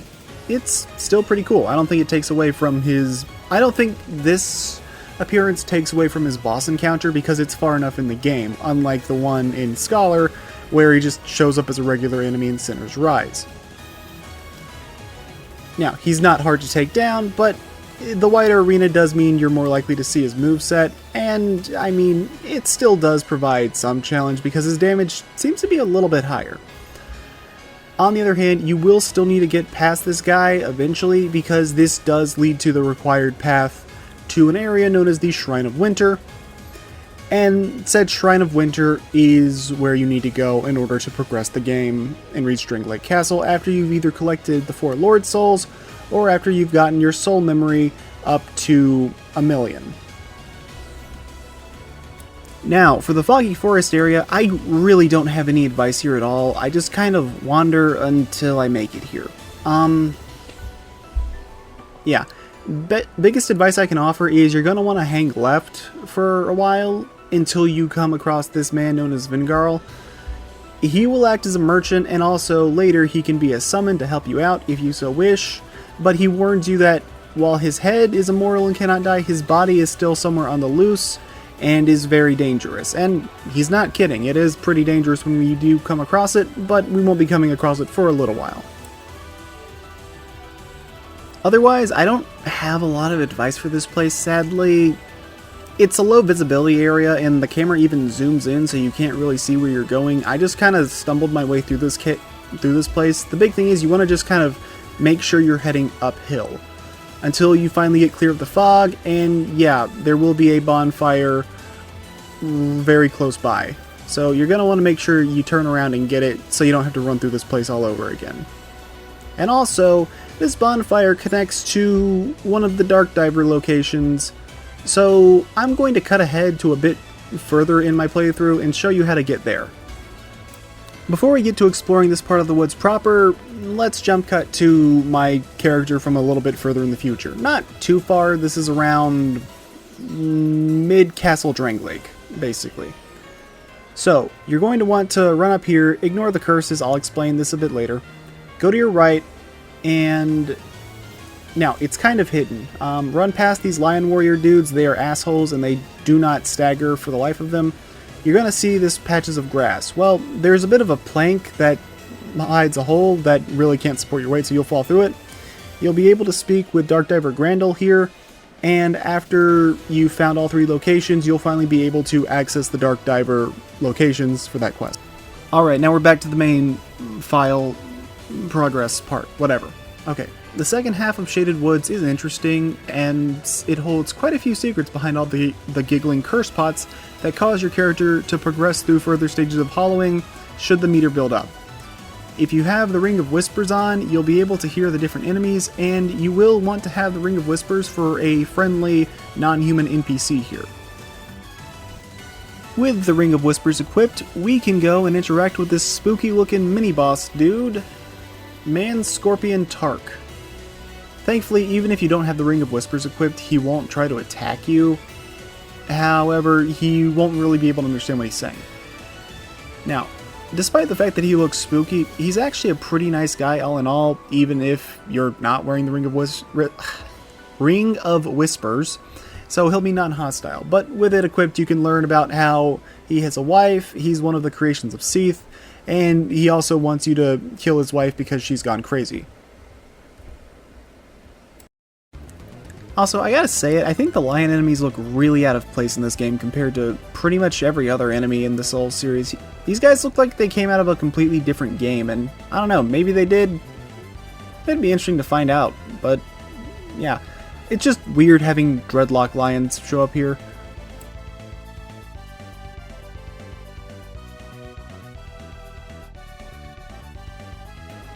Keep it in your pants, dude. There's one lion statue in particular that you're really going to want to make note of, because if you use a fragrant branch of yore on him, he will come back to life and he'll be so glad at you saving him that he'll immediately try to kill you. So, why on earth would we do this? Well, taking him out drops us the Fang Key, in which case we can now drop back into that acid pit area where we saw the Dark Diver location, and we can go and free a certain memorable character. With our handy dandy Fang Key in hand, we can now free one of the birds from Ariamis from Dark Souls 1. Well, weird design aside, this is Ornifex. Also, you get an Estus Flash shard, which is nice. But this is Ornifex, a friendly NPC that will actually make us boss weapons. But first, they need to get home before they can do anything with that. But they said, hey, don't worry, just come to my house and I'll be able to give you boss weapons. Now, where exactly is their house? Right down the road. Can't miss it. Right down the road. Right down the road. Guess we'll see you there? Yep.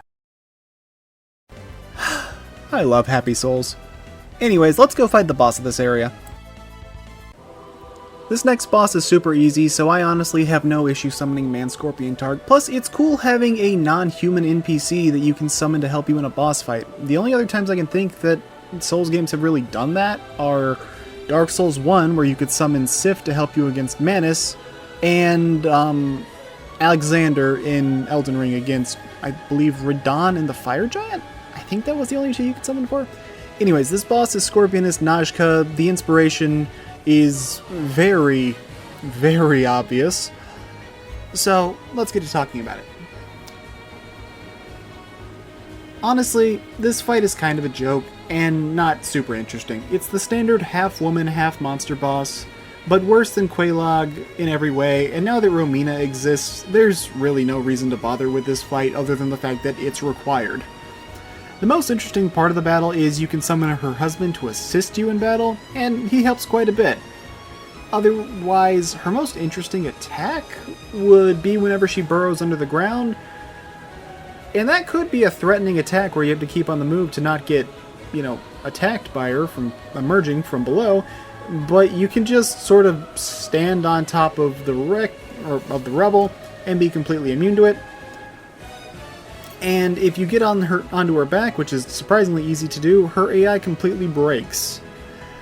Yeah, just smack her with a blunt instrument or a heavy sword, or honestly just beat her up with anything, and move on.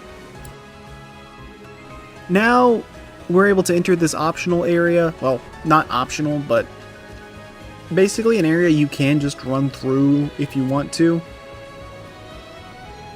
But it does have content in it, however good or bad it may be.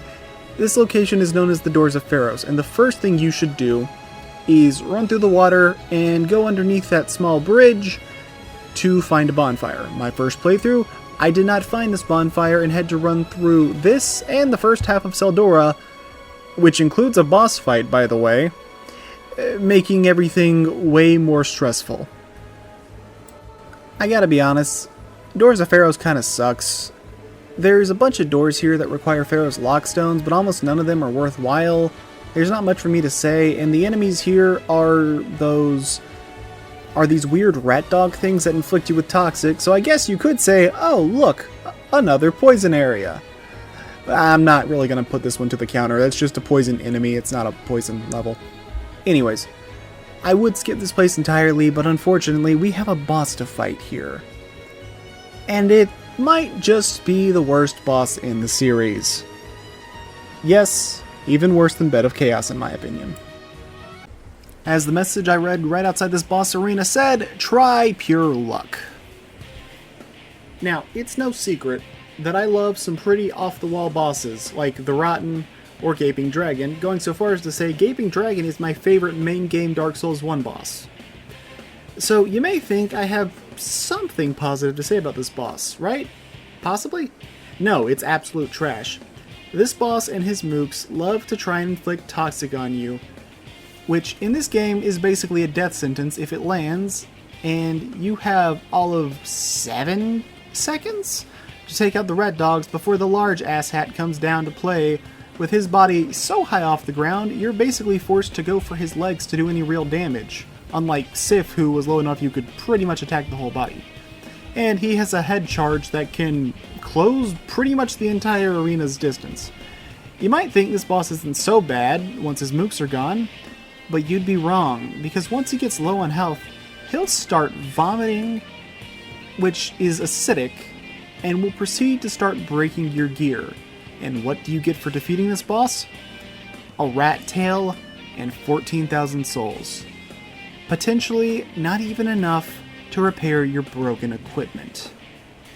That acid vomit is what brings this from a really annoying luck-based fight to a terrible ordeal with one last middle finger thrown to the player right at the end of the battle. Because you know, it couldn't just be a bad boss that you get over and done with. No, it has to just make you go back to Majula and repair your gear again, just to spite you. I hate this fight. Oh, and by the way, the acid vomit also does a lot of damage, and almost killed me at the last second. This fight's awful. And for some reason, you're supposed to fight this guy before the Royal Rat Vanguard, according to the boss order that shows here. It's like, the boss order for the Great Souls goes Lost Sinner, Old Iron King, which is the one in Iron Keep. We haven't gotten to him yet. The boss of this area, and then lastly, the Rotten. And I don't know if I agree with that at all. But whatever, that's enough rambling. It's over, let's move on with our life. Now, taking the required path out of the Doors of Pharos, you'll realize the level is only about 45 seconds long while holding a crystal lizard on the way. And then you very quickly end up in this area that looks like a small village. Yeah. Once you're through it, you'll find some Resident Evil 4 villager-type enemies, and you'll find yourself a treasure chest, and I completely fell for that trap, so I had to include it in the footage. Yeah, I'd be more annoyed, but it's honestly really funny.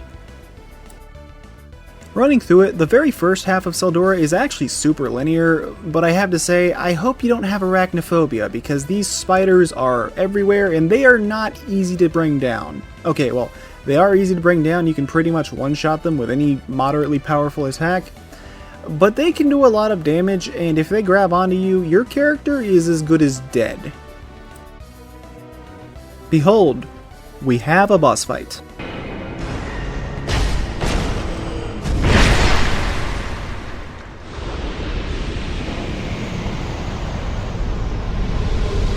We had a boss fight. Welcome to the Brightstone Cove Seldora proper. The mining town, so to speak, with a bunch of magic-happy enemies and a couple bonfires to pick up along the way. And we finally are able to find Ornifex's house, which was, in fact, right down the road. From here, if you have a major boss soul, such as, say, the Lost Sinner, the Rotten, one of those, or maybe some New Game Plus soul, like Nito's soul, you can make a major boss weapon. The way to get small boss weapons is by speaking with Strayed, who is in Lost Bastille. He's the guy that sounds like Fran from Dark Souls 1. Ultimately, I do end up getting a boss weapon, but I actually didn't take Ornifex up on their offer right now, because you'll get one for free, and while it is cool, I'll save it for later. There's a very special weapon I want to get. Now, I actually kind of like the visual theming that Tharrr has going on, as it goes from being a village area to the more mining part of this mining town, until you descend deeper and you start to see this weird spider temple, where everything is slowly overtaken, including some of the villagers that have now had spiders more or less using their bodies as puppets to move around. Otherwise, they just kind of lie in ambush for you, and this is where the binocular magic combo can be really good, especially with that lingering dragon crest ring. Now, the deeper you go in, you'll see that this temple has become completely overtaken by the spider webs, so there's not really any guess as to what the boss of this area is going to be. But yeah, I like the visual theming that goes on here and how it slowly becomes more and more overtaken, turning into a full-blown nest by the end. It's interesting. You can summon an NPC to help you for this next boss fight, and they are helpful, though I will not be using them for now.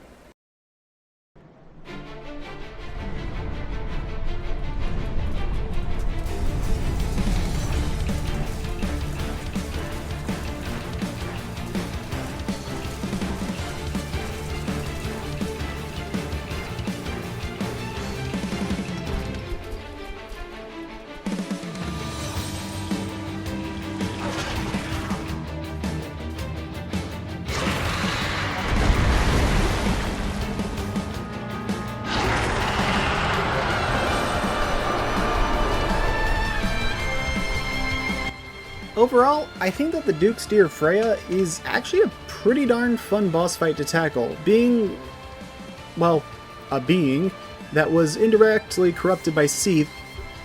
She has a surprising amount of control over magic, and 2 heads on her body, which are also the only places that take any actual damage. Not to mention, during this fight you have to deal with her infinitely respawning children, but there's a way to make things easier. Use a torch.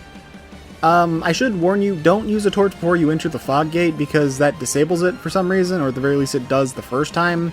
I did not know that and ended up wasting a flame butterfly and was a little bit annoyed, but not too big of a deal. Thankfully you can buy them from Ornifex, so it's not that bad. Anyways, if you have a torch in your offhand, then the spiders, or the baby spiders anyways, will become far more passive, only attacking you if you get too close. But you now don't really have a way to defend yourself from Freya's otherwise fairly strong attacks, so you're left with a bit of a choice. Do you bring out a torch and risk leaving yourself open to a heavy hit from Freya, confident in your abilities to dodge and, just not get completely destroyed? Or do you full balls the fight, dealing with, well, being able to have your full arsenal or two-hand your weapon, while Freya is also more or less full ballsing the fight with her magic and stomping attacks, while the baby spiders are constantly coming in and trying to murder you? There is one big issue with this fight, however, and that's her music. You're not going to hear it here because, I'm using a lot of different music from different games over this video, mainly because it's what I have in my computer. But Freya's boss theme is just the Dragon Rider theme. Despite being one of the 4 Great Soul bosses, she doesn't hold a Great Soul herself, so okay, that's fine, but still, she's one of the major bosses. Why does she not have a unique theme? Every other major boss in this game has a unique theme. She's just stuck with Dragon Rider's generic sounding mini-boss theme, and it really does lessen the impact. I don't know. It's something that I'm not the biggest fan of. Now, I do still like this fight, and if you fight her on New Game Plus, you'll get an item known as the Pale Drake Soul. That is connected to Seath the Scaleless himself, and that's also why we see that dragon there, though I don't think that dragon is actually Seath. I think that's just an ancient dragon. Yeah. We'll be getting that Pale Drake Soul later in this playthrough because I want the weapon associated with it. I'm not going to spoil what it is, but I'm pretty sure you already know. Now, when Freya goes down, make sure to check the arena because, as it said, victory achieved, not Great Soul embraced. Freya herself, again, is not a holder of a Great Soul. She's just the Duke's pet. The Great Soul is dripping from that dragon's mouth, and you just interact with it by pressing A like any other item. It's a little weird, but it's not a big deal. Well, we were able to meet with the pet spider, but the Duke himself isn't much stronger, though I did almost get killed because I was being an idiot and tried to go for a parry. Don't do that. Just kill him, you get yourself the Brightstone Key, the Fragrant Branch of Yore, and a Dark Quartz Ring +1. That Branch of Yore is going to be useful, and that Dark Quartz Ring will be good, and there's also a tiny little spider cage in there so you can see where Freya was as a baby. If you look around the corner, though, you'll see the headless body of that Vingarl warned us about. And while he's not as deadly as another foe in FromSoft games that wields 2 colossal swords, he's honestly hard enough to be a boss on his own, if they chose to actually give him a boss health bar. So what I say is, don't fight honorably, just cheese him out with magic or something, and light the primal bonfire, because we really cannot afford to die now after running through pretty much half of Seldora and a boss fight. Oh, you also get his armor set, which is really good, except for the helmet, but that's okay. Remember how I said there was a boss on Huntsman's Copse I never fought? Yeah, I guess it's time we go take care of that now. Oh, by the way, for those who have issues with this run-up, here's how you make it easier. You run across the bridge, you're gonna have all these enemies chasing your butt, and then at the end you want to make the jump right here, because they will not be able to follow you over.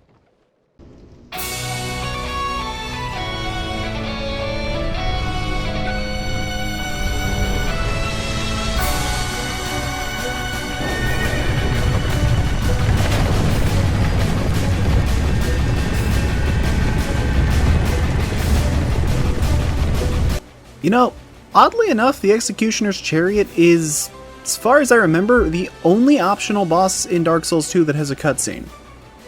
Kinda weird.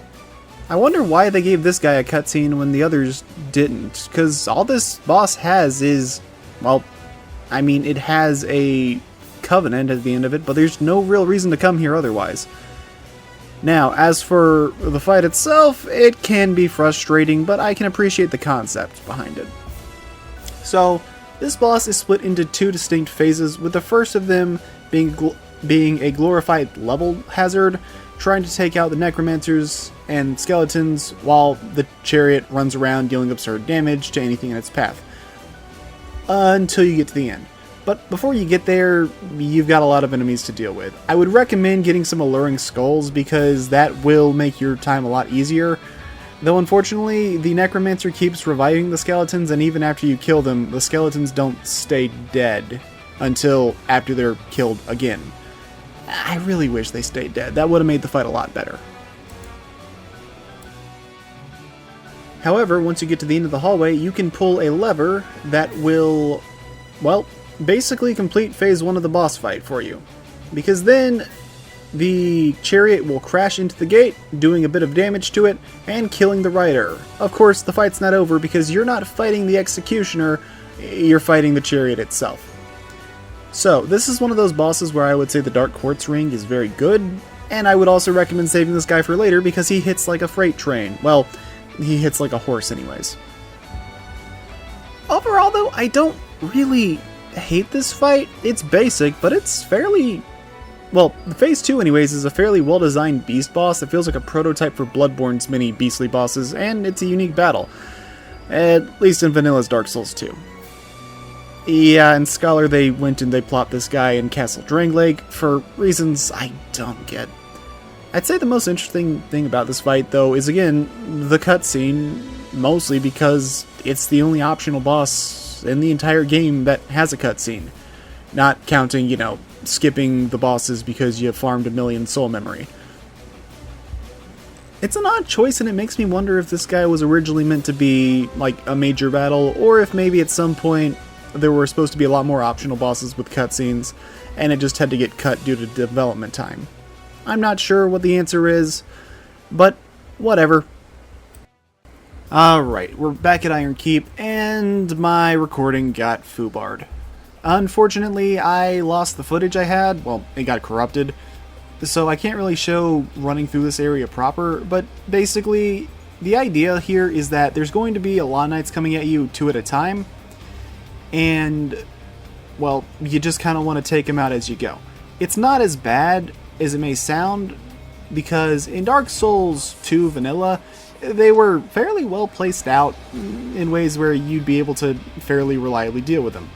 In Scholar of the First Sin, they added more Elan Knights, including a bridge area that originally had one, now holding 3 of them. And they also, doubled their aggro range. There is a pretty cool trap you can do where you unleash a ballista on the back of an archer, but it only does, 160 damage or so. It's barely more than a soul arrow. You'll have an elevated bridge that you need to at least lower on this side. You only have to lower it on one side, technically, but if you lower it on both sides, you'll have more options. And when you lower it, you'll be able to get across and, go fight the boss of the area. There's also a dull ember around here, which can be used for weapon infusion, but I'm just going to be honest with you guys, you don't need it, at all. It's not worth it. Basically, if you want an elemental weapon, use a boss weapon. If you want elemental damage, use a buff. They're not exactly hard to come across resources in this game, and it's easier to spec for 1 or 2 stats than try to go for 3 or 4. Unless you're specifically going for the Majestic Greatsword, but that's pretty far into the second DLC. And that requires 25 of every stat, so while I love that weapon, you're not realistically going to be using that till the ass end of your journey, DLC included.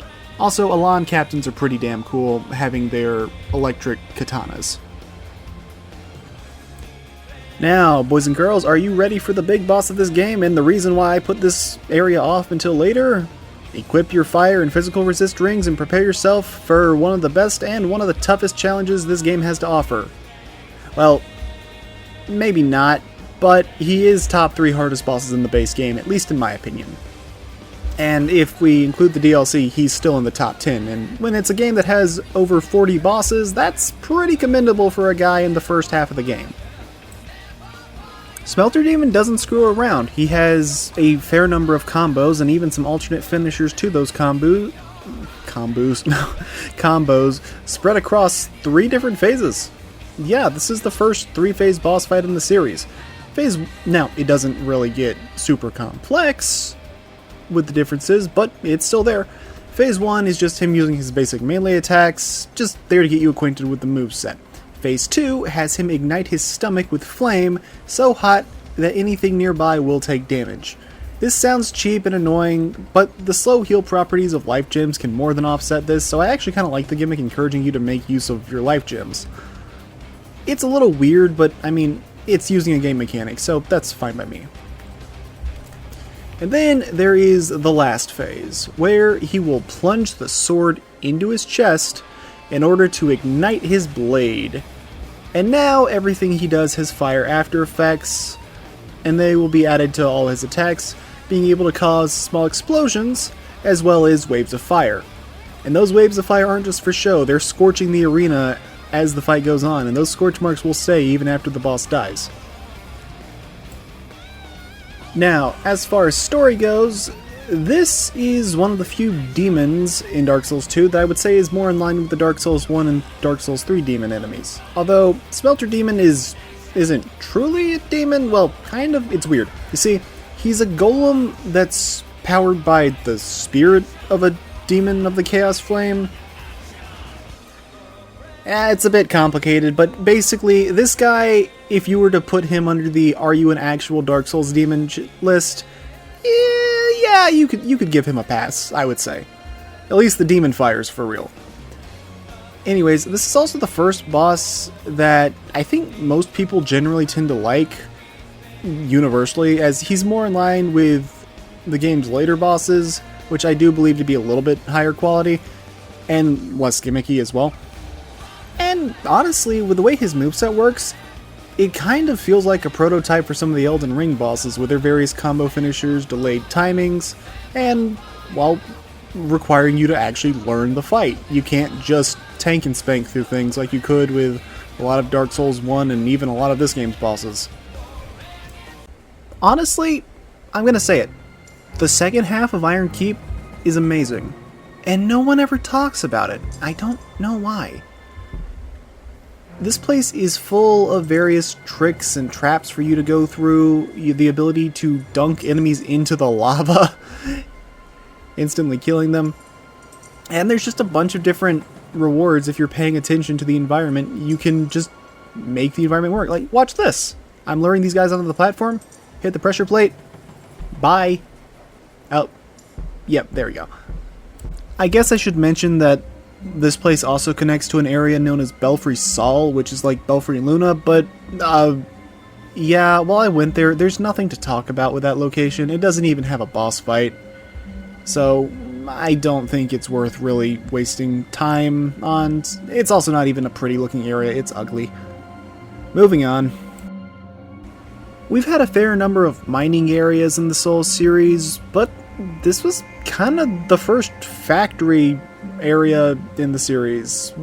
And we wouldn't really see another one until Elden Ring with those ruined forges and Shadow of the Erdtree. And overall, yeah, I enjoyed this level a lot. I think it's very unique. I think it's one of the more fun locations in the game. Again, in vanilla Dark Souls 2, because in Scholar, they really go overboard with the enemy spam here. Though I will admit, the second half is nowhere near as bad as the first half is. After you get past those knights to Smelter Demon, the worst of it's behind you. Also, near the end of this dungeon, you're really going to want to climb this ladder here so you can find a bonfire. That guy's an idiot, whatever. But yeah, at the top of this statue, you're inside the giant bullhead statue that you could see from the start of the level, by the way. Bit of cool level design. You'll be able to activate a bonfire, and you'll also be able to turn off the flame traps. You're really going to want that bonfire because while I wouldn't say the boss of this next boss is hard, it's one that it's pretty easy to die, if that makes any sense. Well, it'll make sense in a little bit.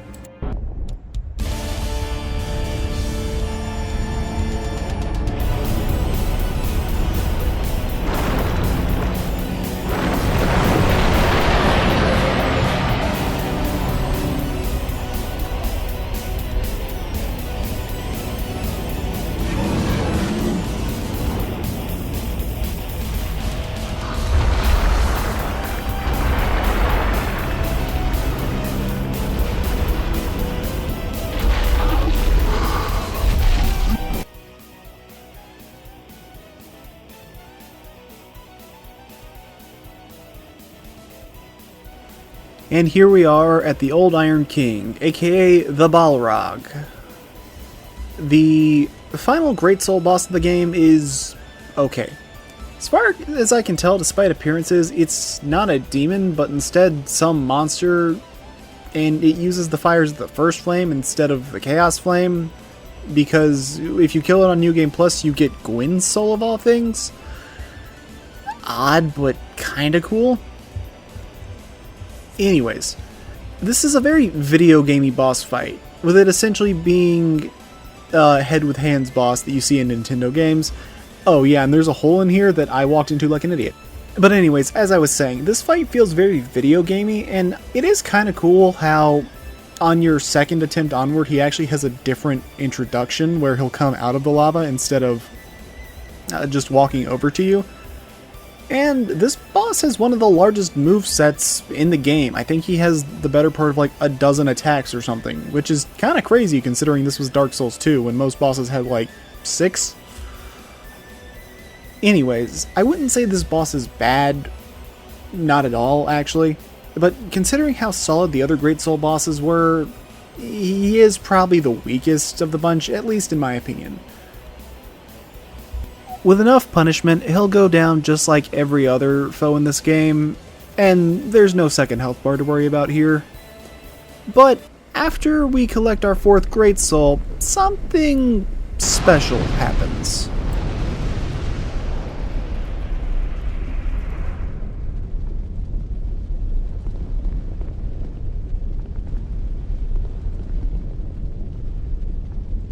No one has come this far. For a very long while. Young Arlo, do you wish to share this curse? Then accept the fate of your ilk and face the trials that await you. And yes, you have already joined the Crestfallen.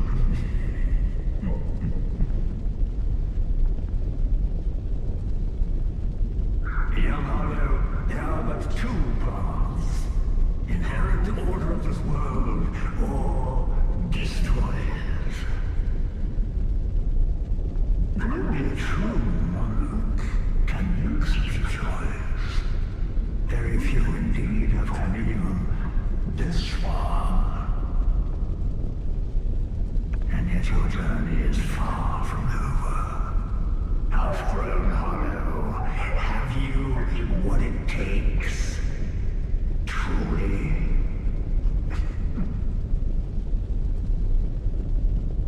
Young hollow, seek after Venric. He who almost became a true monk. The Venric is certain to guide your way. Fledgling hollow, may we meet again?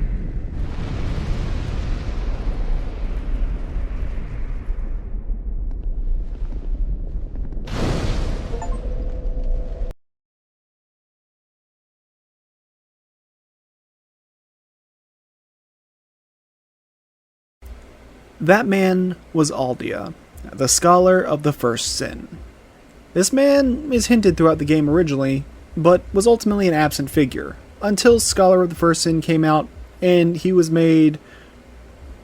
well, they made him a component of accessing the game's new true ending. However, he wasn't just locked behind Scholar, he was added as a free update to Vanilla Dark Souls 2, so again, there's no reason for me to play through Scholar at all.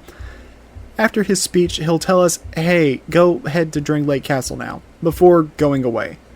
And then you can speak with the Emerald Herald, and she'll tell you the same thing. Now, how do we get to Drangleic Castle? Remember the Shrine of Winter? Yeah, it's time for you to go back there. Also, after getting your fourth... Now, if you were to come to the Shrine of Winter without the 4 Great Souls in your inventory, it would tell you to seek mightier souls. Or, if you had 1,000,000 soul memory, your own soul would be mighty enough. Don't actually interact with the shrine, because that takes you to the DLC, which we don't stand a chance against. So yeah, we're not going to be here right now. Anyways, after you get back on the actual progression path, you'll see Castle Drangleic ahead of you, but the Emerald Herald will always be here your first time, regardless of if you had the soul memory or all the Great Souls. Now, she'll give us some lore about the King of Drangleic and our next objective, which is to seek the king. If you come here without all 4 Lord Souls, she'll basically tell you you're going to get your shit rocked and you don't stand a chance, and the game doesn't really hesitate to make its threats known, as you'll quickly be greeted by 2 Mastodon Knights that are even larger than the normal ones, and they're going to come charging right for you. Except, I have magic on me, so they're basically just free souls. You'll get to the main door of Castle Drangleic and quickly be stopped because, well, it's locked. What do you need to do to open the place? Well, the answer is you need to kill enemies that are going to infinitely respawn, and they need to die next to these golems in order to activate the golems so they will open the door for you. It's kind of an interesting gimmick. I don't know if it's necessarily the best execution, but hey, it's something. Thankfully, even though the enemies can infinitely respawn, they don't really chase you inside the castle, which is a piece of nice game design. Now, I know it may be tempting to explore the place, but the first thing you're going to want to do is hang right when you enter Castle Drangleic and go to the bonfire as soon as you can. Thankfully, it's actually pretty close, and this bonfire is important.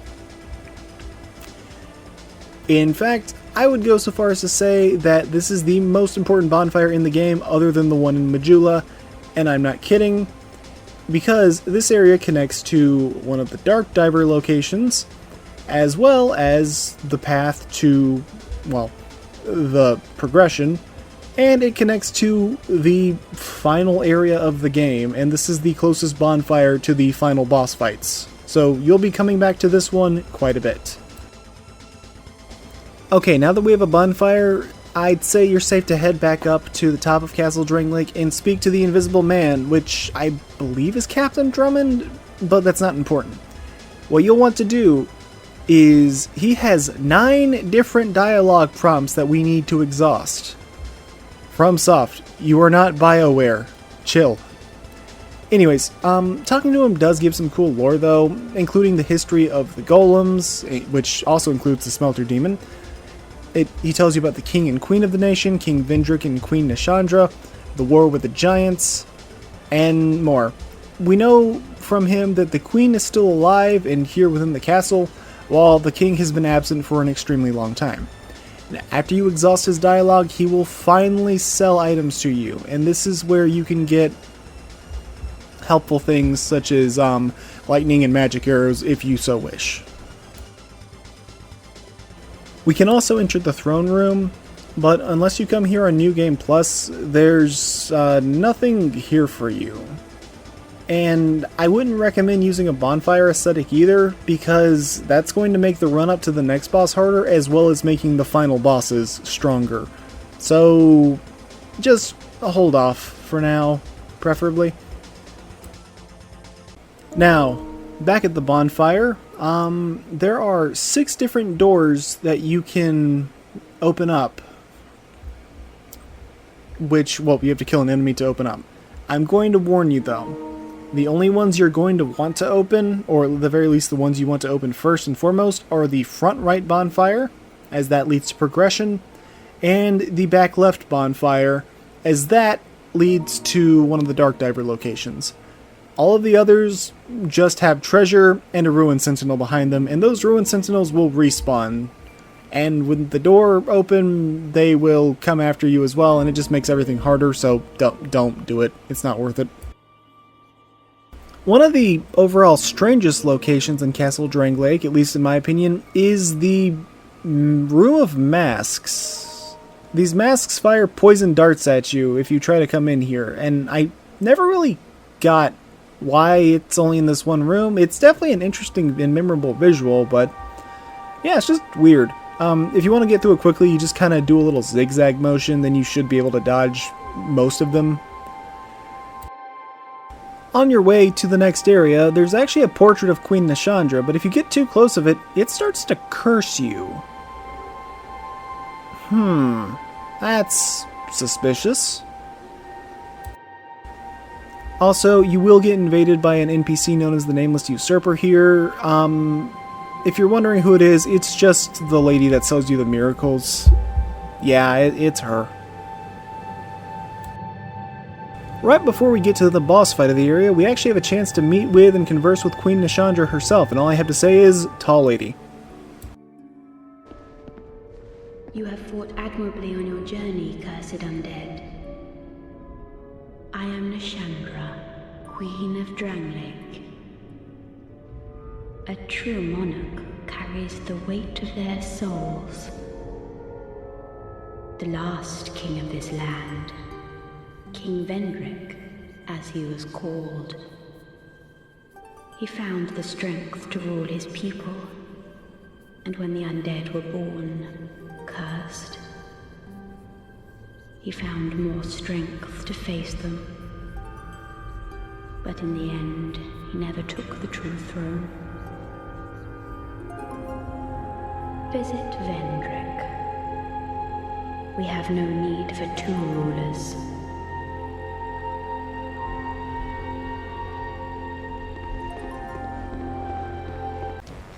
Now, the Twin Dragon Riders are a lot like the original Dragon Rider, except there's an archer that's going to be at the top firing arrows at you.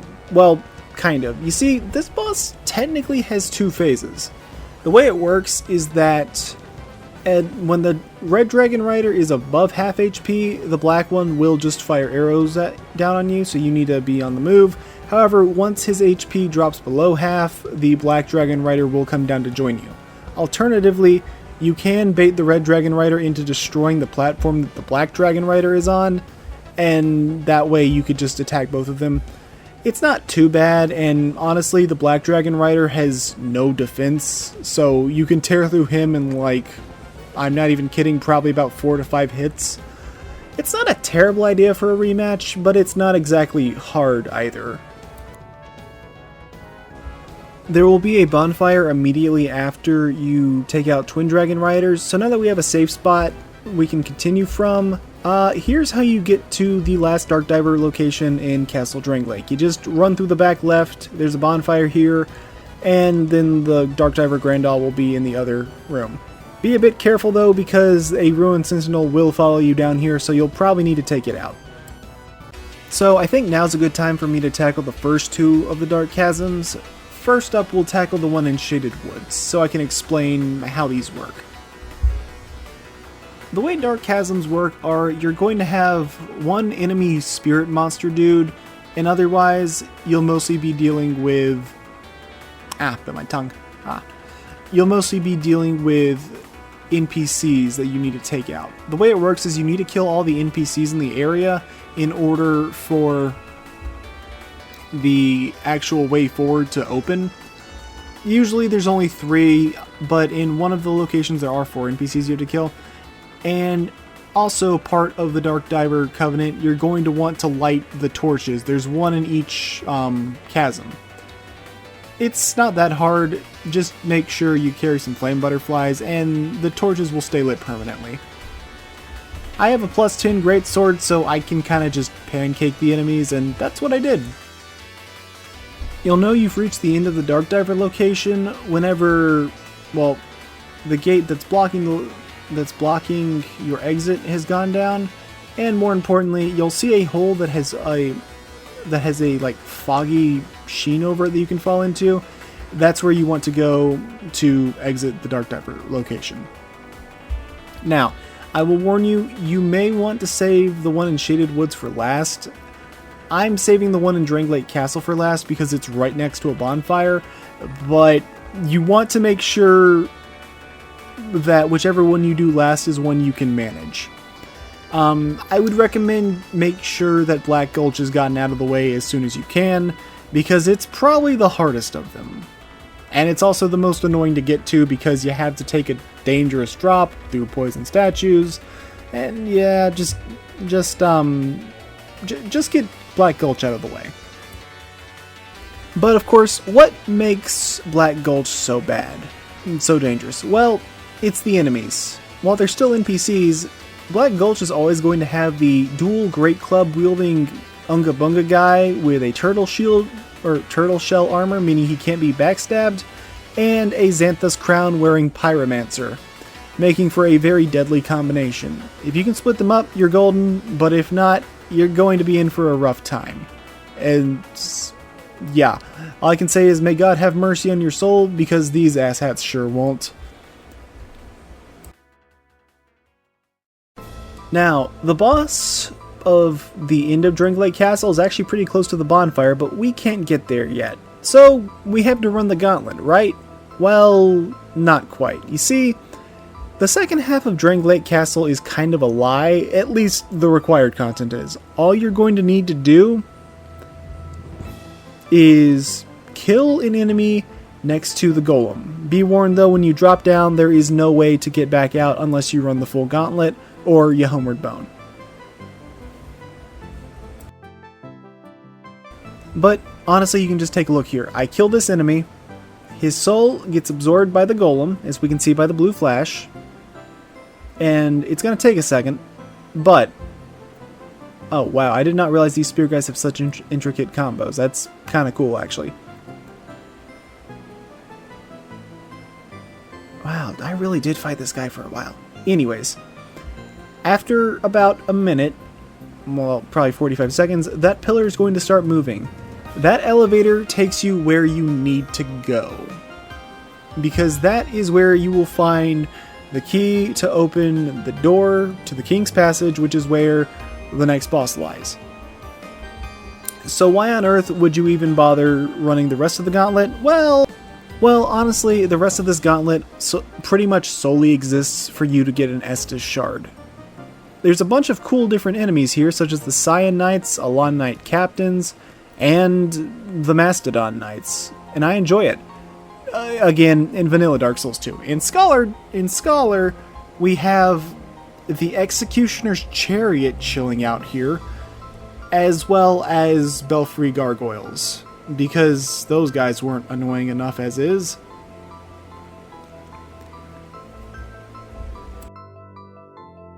Now, for those of you who are wondering, hey, what happens if we ascend the lift all the way to the top? Well, you need to in order to progress the game.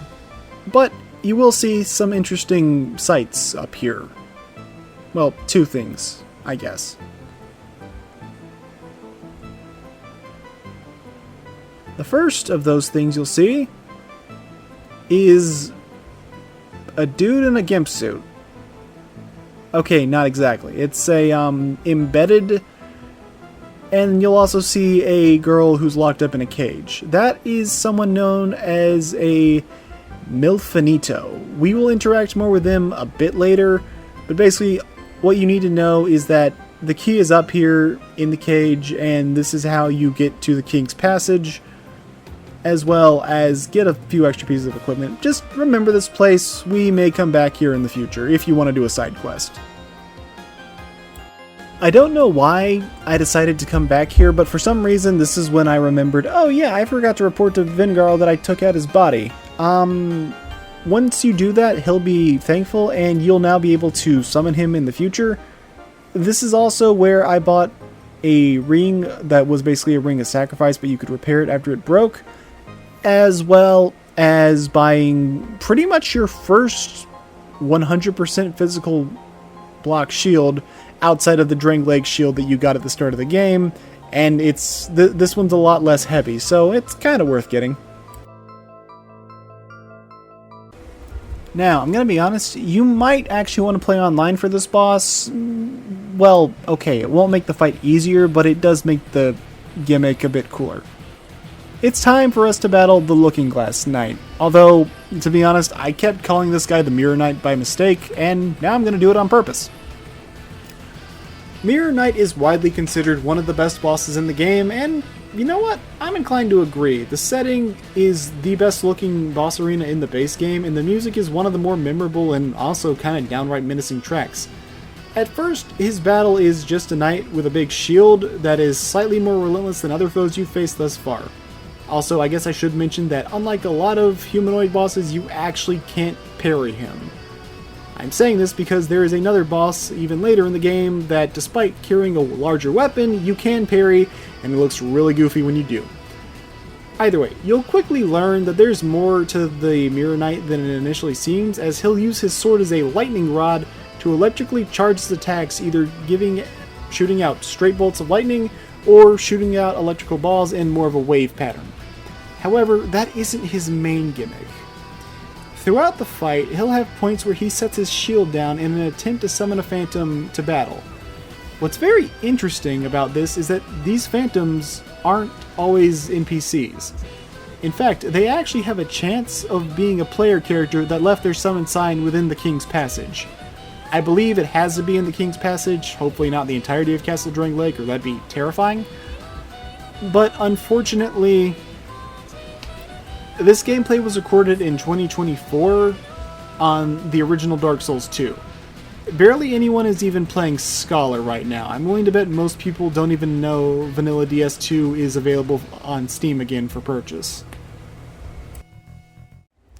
Welcome everyone to the Shrine of Amana. A fairly linear level that once again got ruined by Scholar with some insane enemy spam. Yeah, there's not as much for me to say about this place. It's one of the more straightforward places. However, you will find a character here, a Milfinito, that you can talk to, and she'll ask you to find your sisters and save them if you can. And she also explains that she's the one singing. So, what I want to talk about while going through this area is the soundtrack of Dark Souls 2. As you know, the Souls games, and a lot of From Software games honestly, typically don't have level music, or it's very sparsely used. It's mostly reserved for boss fights and maybe hub worlds. Shrine of Amana is a large exception to that rule, but what about the game's OST as a whole?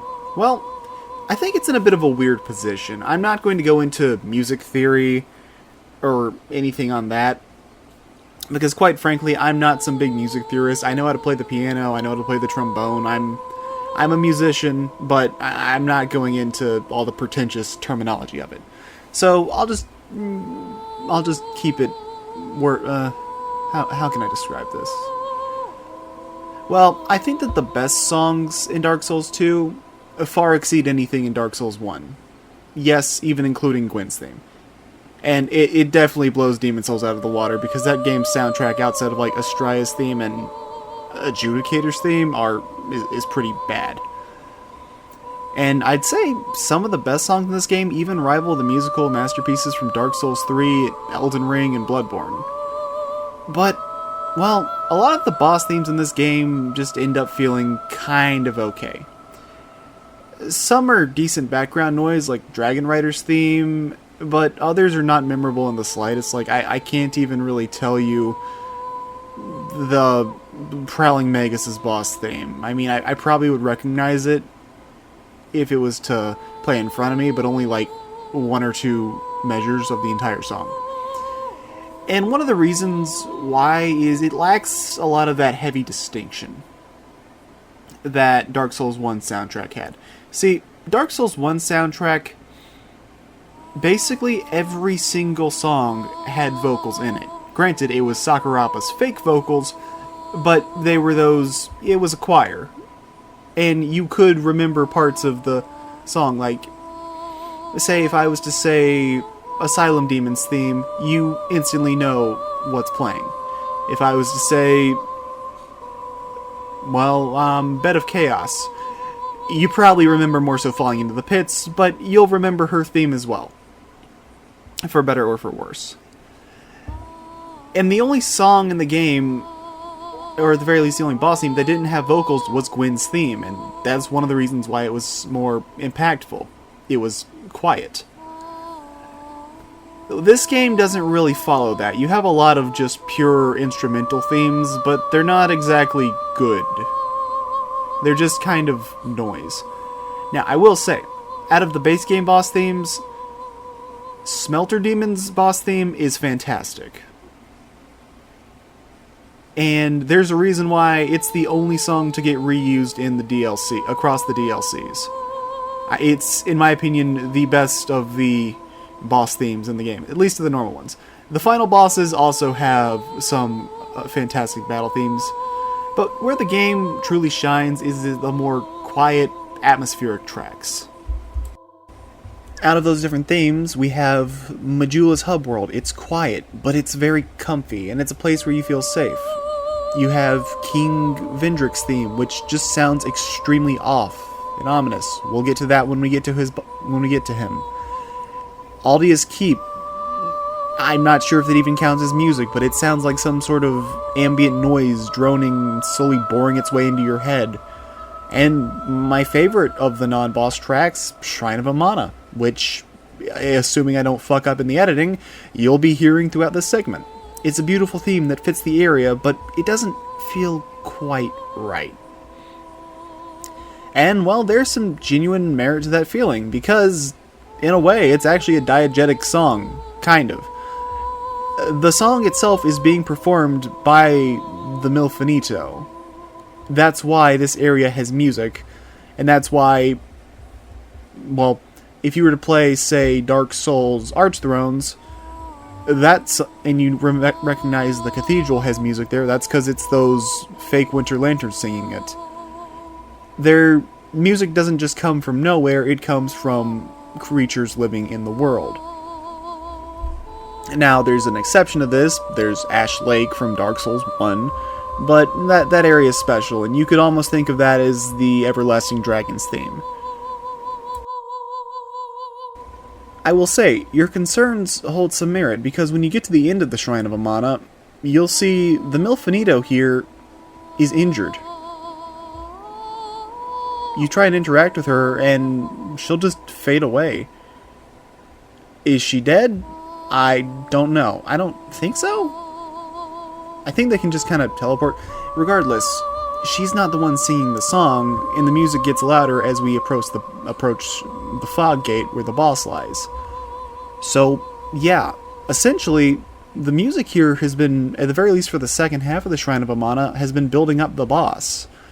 And I think that's really cool. Now, I'm not going to say that every single level in the series needs music, but I do appreciate that Elden Ring gave its Legacy Dungeons music. It makes them stand out more, even if they are mostly quiet tracks. Well, I guess the only way to truly cap off an area that had an emphasis on the music would be a boss fight against the Demon of Song, which, once again, not a demon, not the Chaos Flame, more of a flesh-eating monster. And yes, this was the thing singing for the second half of the shrine. Now, let's get a couple of things established. This boss is overall pretty easy, having not very much health, but it's offset by only taking damage on the exposed face. It should also be mentioned that, once again, this is not a demon, it has no connection to the Chaos Flame, as far as I can tell. This is a flesh-eating monster that the residents used to worship and make offerings to as part of a cult sacrifice to sate its taste for humans. However, when the residents either left or died off, it learned the Song of the Milfanito in order to lure new prey to its lair. I actually kind of like this boss. It has some long-ranged attacks and it does make actual use of the large boss arena, even if this fight isn't anything too special, and it really misses the mark in something that could have made this fight otherwise legendary. For all the big music that played throughout Shrine of Amana, I have to ask, why not incorporate the Shrine of Amana theme into the boss music? That would have been amazing. Unfortunately, it doesn't, so we just end up with a kind of okay boss fight against a frog monster. Actually, you know what? On that note, go play Frog Monster. That game's pretty fun.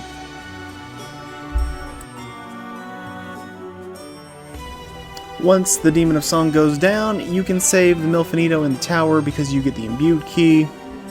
But we're just going to progress on to the next area, the Undead Crypt. Of course, this isn't before Aldia shows his face once again, and while he has some interesting dialogue, I gotta admit, this particular showing doesn't really amount to much other than, hey idiot, go meet Vendrick, he's further on in this place.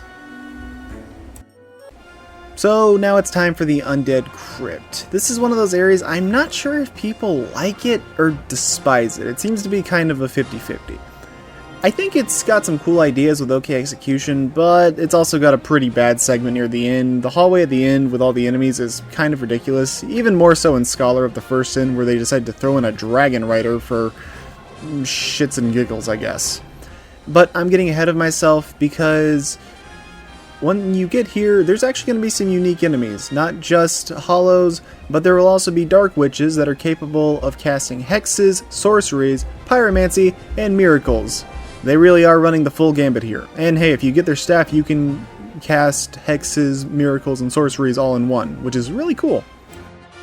As you approach a very large room inside the crypt, you'll be warned by a man named Agdane to put the light away, if you have it, and I would say follow his advice. Despite coming off as a bit of a jerk, Agdane is being genuine here. He's also giving you a fair warning as of, yeah, just don't use a torch here, just walk. If you actually walk up to him, you can have a casual conversation with him.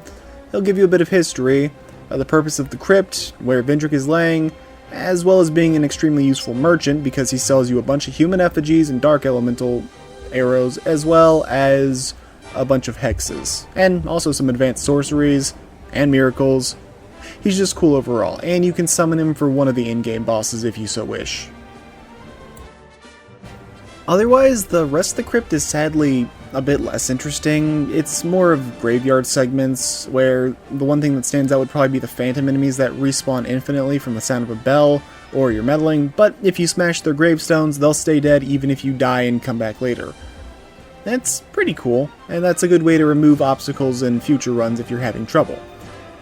There's not too much else I can say here. The walls try to kill you, Nameless Usurper arrives, yet again, and there are two enemies that are basically giant doors. Well, they're shield-using enemies, but they act like giant doors, and it's pretty funny. After you get through the graveyard segment, you'll be able to create a bridge that gives you a quick shot from the bonfire to the end of the crypt. And yeah, that's actually a really cool shortcut that I like. Thankfully, there's no mimic here. I always think it is, but no, it's not. It's also Dark Souls 2. There's only like four mimics in the entire game, and I only think I encountered 2 of them. This, however, final hallway is where it loses me a bit. So you're going to want to go underneath the stairwell and kill this guy, preferably without ringing that bell, because that will summon in a bunch of those Phantom Knight dudes. If that bell rings, they come in, and you can't actually destroy these statues, unfortunately. However, I have to be honest, this part loses me some because it's lousy with Cyan Knights guarding the tomb. And again, it's even more ridiculous in Scholar because there's even more knights and a Dragon Rider thrown in for fun. Although, I guess the Dragon Rider does make narrative sense since they are supposed to be Vendrick's warriors, so it's not completely stupid to have one guarding the tomb, but I don't know. I think I would have preferred if it was just a Dragon Rider and maybe 1 or 2 Cyan Knights as opposed to, like, 7. Anyways, I'm done rambling. You can summon Agdane if you want help either with the boss or with the Cyan Knights more realistically. And let's get to talking about the boss fight.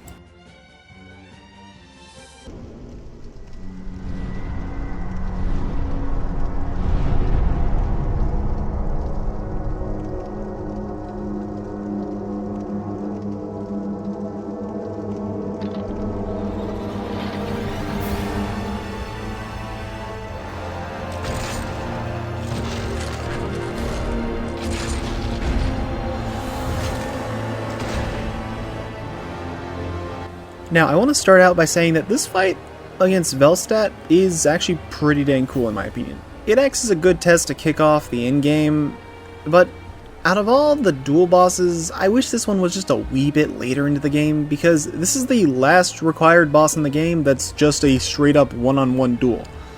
All the other bosses that are left have either some gimmick or they're a monster boss.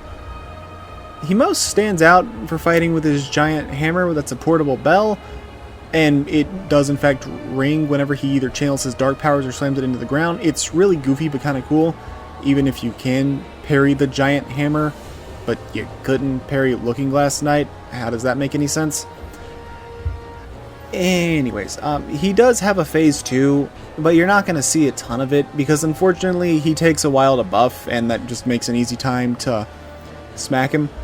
The most notable changes in Phase 2 is that, well, he gets that Dark Aura, and he can sit on the ground to start channeling powerful hexes.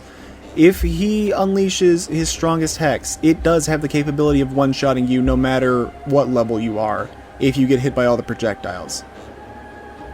Overall, I do think it's a good boss, and it's a case where I think the game prepared you well for it, although his second phase, while it can get intense, he'll fall to enough punishment like most other foes, and he does leave himself wide open, usually not breaking out his more interesting moves until he has very little HP left.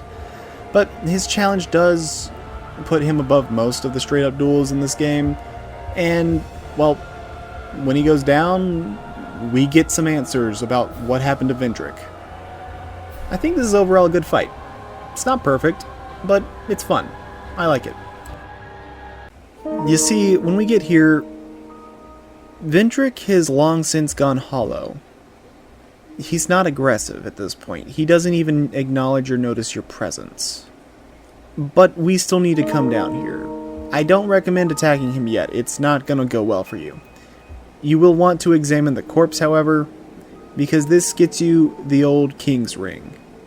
This will allow you to open those doors that require you to produce the symbol of a king. We've seen 2 of them recently, so let's go see the one in Drangleic Castle first. Once you get done here, the Emerald Herald will show up and she'll tell you where to go next. This ring is the symbol of the king. Use it to gain passage through the king's gate and venture to the far east, bearer of the curse. If you are to be the next monarch, then one day you will walk those grounds without really knowing why. Spooky. Now that we have the King's Ring in hand, we can go open those doors that require us to produce the symbol of a king. However, the one in Forest of Fallen Giants we can't do anything with yet, but we can take care of the one in Drangleic Castle, as well as that one in the Shaded Woods. You're not supposed to do this one first, but I kind of wanted to, just to show that, yeah, you can actually come here now and not at the very end of the game. Is there any reason to come here? Well, yeah, it lets you get one of the boss fights out of the way earlier, and I think it's worth it. For this boss, you can summon both Binhart and Vingarl if you so wish, well, assuming that you've killed Vingarl's body and reported it back to him, anyways. And for this fight, I decided to do so. I think they're helpful enough, and hey, let the boys get in on at least one fight, right? Our boss fight is against Throne Watcher and Defender. I really don't have much to say about this fight. The Throne asshats are not a very well-designed duo boss, because their AI doesn't really keep them separated like the twin demons from Dark Souls 3, and the arena gets used for other bosses later in the game, so it's just a flat piece of land unlike Ornstein and Smo in Dark Souls 1. On top of that, these two don't have a second phase where one goes down and the other will power up. Instead, they just infuse their swords with elements, basically, and when one goes down, the other will go to revive them to full health after a while. At least, I believe it's full health. I've never really checked to see. If you're fighting them solo, the best way to tackle this boss is probably to kill the Watcher repeatedly and chip away at the Defender. I will give at least one piece of praise. I think the armor looks really cool, and it's kind of neat that you can access the final area to take out these bosses really early.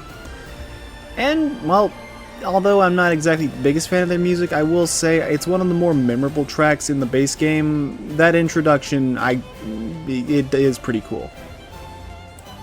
Now, as for actual progression, you want to head to Shaded Woods and take the middle path. With the King's Ring in hand, we can finally access the Aldia's Keep, and this area is kind of weird. Now, what's behind this door? Well, there's a monkey that wields the Black Knight halberd, and when you kill it, it drops the halberd for you. That's, odd. We also have ourselves another mimic here, and I have to warn you, Dark Souls 2 mimics have really janky hitboxes on their opening attacks, so don't stand in front of it whenever it's about to lunge, or you will die. Either way, taking it out, you will get the final piece of the Dark Wraith armor, assuming you've killed all of them, and you get the Sunset Staff, which is kinda cool. It's good if you're going for hexes. While running through the place, you'll be invaded by an NPC called Astlatil of Mira, who I believe is supposed to be Lucatil's older brother? I'm not 100% sure. And it kind of makes sense because this is also where Lucatil's questline would come to an end, if you were following it. I did not, so we won't be seeing it here. We entered this place and it looks like the boss has already been taken care of for me. Though, you know, maybe I should do something about that shaking, carriage. I'm sure it'll be fine. Oh. Well, that's not good.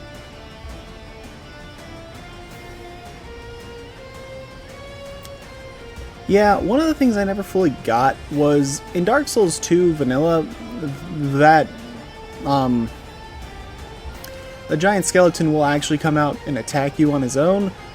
But for some reason in Scholar of the First Sin, it only activates after you've lit all the torches in the area. Which, I'm not gonna crap on Scholar for that one, but that's a change I genuinely don't get. Otherwise, you have a bunch of these signs on the ground here that will tell you, don't you dare, don't you dare. And you notice you can't rate them. These are NPCs. Or, not NPCs, these are developer messages. Do not, under any circumstances, pull that lever, or you're going to be freeing a serial killer that will try to make your life hell for the rest of the game. Unless you want to, but I'm not doing that. You know, considering that this place is called Aldia's Keep, I'm actually surprised we don't encounter him here. I guess, spoilers, but yeah, he never shows up here. It's kind of interesting, though, getting to look and see his laboratory and figure out more what he's worked on. You see a bunch of different enemies from throughout the game, such as those beasts at the bottom of Sinner's Rise, the ogres from the start of the game, these weird spaceman looking dudes. I think it's just scientist outfits. It's interesting. The lab has a lot of just variations of stuff. Speaking of ogres, what happens when we try to go through that door? Yeah, the guy bursts through like Kool-Aid Man. Okay, so there's 3 ogre ambushes in the Aldia's Keep. I remembered the first 2. I genuinely forgot about the last one, so it did startle me whenever I was playing. Kinda wish I had the mic recording for that part. At the end, we actually see a giant cage and a kind of nice scenic vista. It's not perfect, I mean if you were to zoom in you'd see it's a lower texture, but it's cool. Say hello to the Guardian Dragon, our dragon boss of the game. And it's okay. Yeah, this is probably the most it's okay boss in the entire game. He'll stomp around, he'll breathe fire, he'll fly, and that's about it.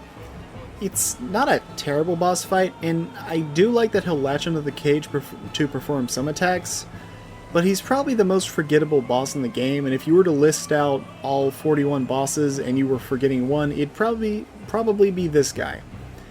It's definitely not helped in Scholar, where they slap this dude inside Hade's Tower of Flame right before the old Dragon Slayer boss fight.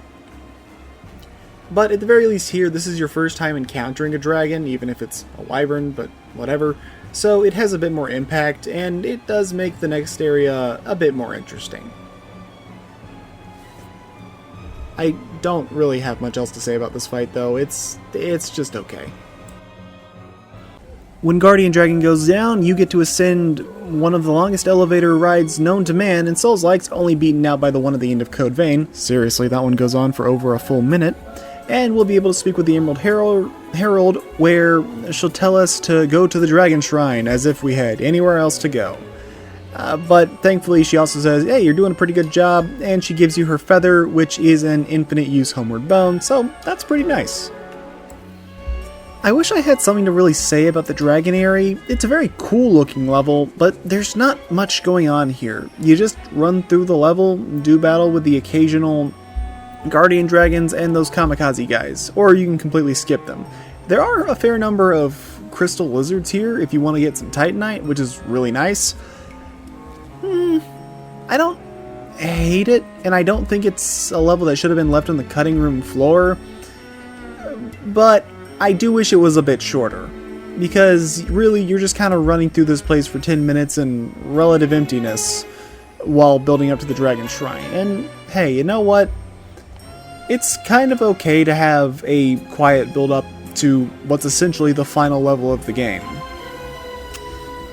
I just wish it was maybe a little bit more condensed.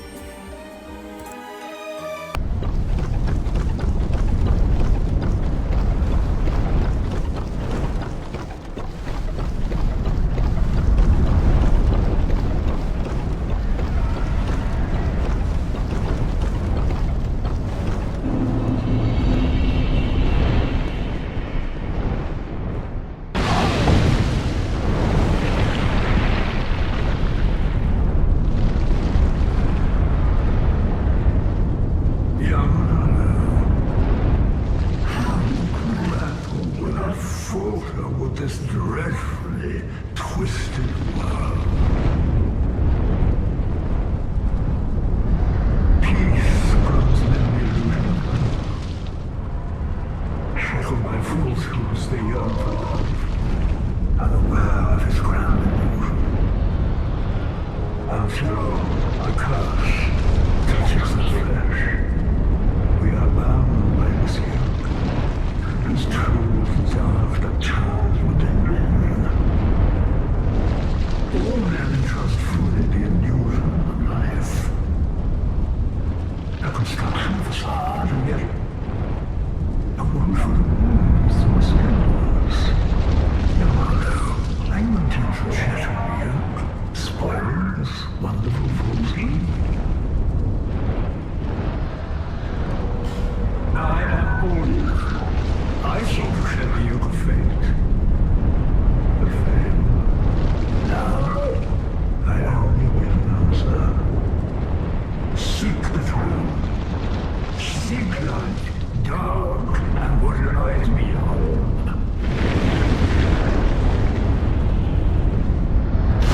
He's so tiny. I don't know, that part always made me laugh. The Dragon Shrine is more or less the final level of the game, and it's very straightforward, but I wouldn't call it bad.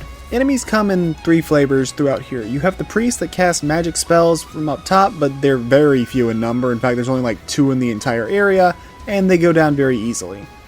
You have the, I want to say Drake Knights? They're kind of the supercharged version of those giant, or I believe they're actually called Old Knights from the Tower of Flame. And now with a couple new variants, such as the Great Shield Wielder that also has a giant hammer. And lastly, there's a few of these dragon warrior NPCs that will attack you here. And they can be tough to bring down if you're not prepared, but I mean, it's also Dark Souls 2, so if you kill everything here, I believe it's usually 7 times, sometimes it's 14, it seems to differ depending on the enemy, then they will stay dead.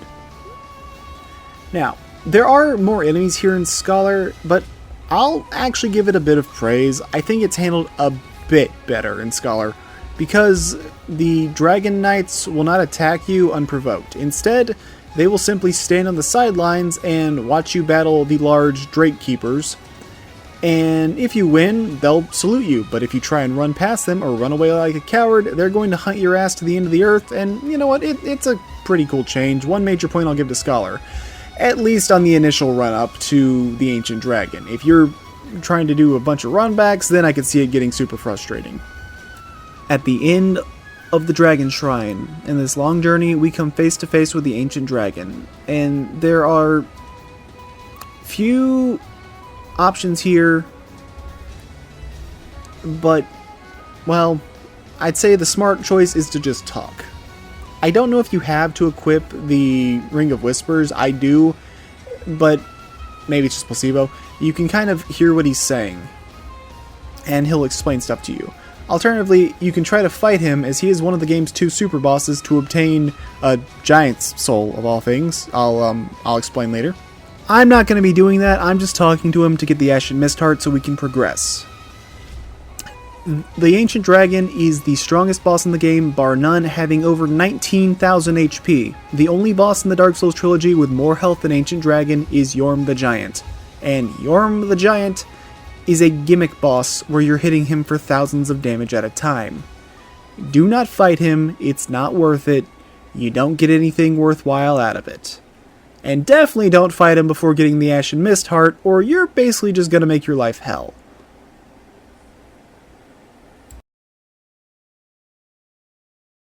Now, with the Ashen Mist Heart, there's actually only one place we need to go, and that is behind the... well, it's in the Forest of Fallen Giants, but it's behind that door that requires you to produce a symbol of the king. However, if you're going for the true ending, then we're going to want to be collecting ourselves some giant souls. So to do that, start from the main bonfire in Forest of Fallen Giants, and go to around the area where you met with Pate. If you go and interact with this giant tree, you will be taken to a location known as the Memory of Vamar. This is one of the 3 giant memories you can enter, and out of the 5 memory levels, there's like 5 memory levels in total, 6 if we count the DLC. I recommend starting with the Memory of Vamar because there's an NPC here named Captain Drummond, which after you exhaust his dialogue, his soldiers are supposed to no longer attack you, at least in theory. It didn't exactly work out that way, but oh, okay, whatever, oh well. There's really not much to say about the giant memory levels. These guys are, well, these locations are basically war zones with a couple variations of the giant enemies that you really only saw 2 of in Black Gulch. And you have roughly 5 minutes to get through the area. Your main goal is to find the dead giant corpse and get the giant soul and get out. The general rule is you'll know you're going in the right direction when you see a giant that's dual wielding those clubs, because that's where you want to go. It is cool getting to actually see the War of the Giants take place in person, so that's neat, but you can also die very easily. Near the end of the Memory of Vamar, I had this shitbox happen. I thought it was kind of funny, mainly because it didn't kill me. I'd imagine being a lot more annoyed if it did. What you're looking for is these giants that look like this. These ones are dead, and they are the ones that will give you a giant soul. Second on the list is the Memory of Oro, which takes place where, well, right after the place where you fought the Pursuer. By the way, Benhart is here, and you can speak to him if you want, and he'll talk about his family's sword. Yeah, it looks kind of familiar, but he said no one's been able to draw it out. Don't worry, I'll show you how to get your own version of that sword soon enough. And by soon enough, I mean in about 3 minutes. Out of all the giant memories, I'd say the memory of Oro is probably the most dynamic of them. It genuinely feels like you got dropped into a war zone, and it is very dangerous here. Also, for some reason, you can interact with Benhart here. I'm not sure if he was here in the past, or if he's also got an Ashen Mist heart of his own. I don't know. He seems to be going on his own journey and good enough to reach the Throne of Want, so I guess he's maybe got more to him than he may seem at first. I don't trust the Hollows, or the soldiers here though, because they were trying to kill me earlier. I'll just leave them be for now. On my way to the dead giant, I had this funny bit happen where the smaller giant fell on top of me. And finally I reached the corpse and Soul of the Giant obtained. That puts us at 3. So, for the next memory, we're actually going to put the world into a bit of a New Game Plus cycle, or at the very least the end of Seldora, and we're going to fight Freya again. Big things to note is that she's definitely tougher because of the bonfire aesthetic buffing her to New Game Plus. However, there is something you can do. Well, you can summon the Ashen Knight to help you for this battle, and he actually does a great job taking out the mobs. And I guess one change is that the small spiders don't seem to be affected by the torch, or at the very least nowhere near as much on New Game Plus. I will also warn you, do not use the Pyromancy Warmth anywhere around her, because if you do, you risk healing her, and the only way to damage Freya is to attack her heads. Okay, what's the issue? Well, after the heads take enough damage, they fall off. If both of her heads fall off and she still has HP, you've soft-locked yourself.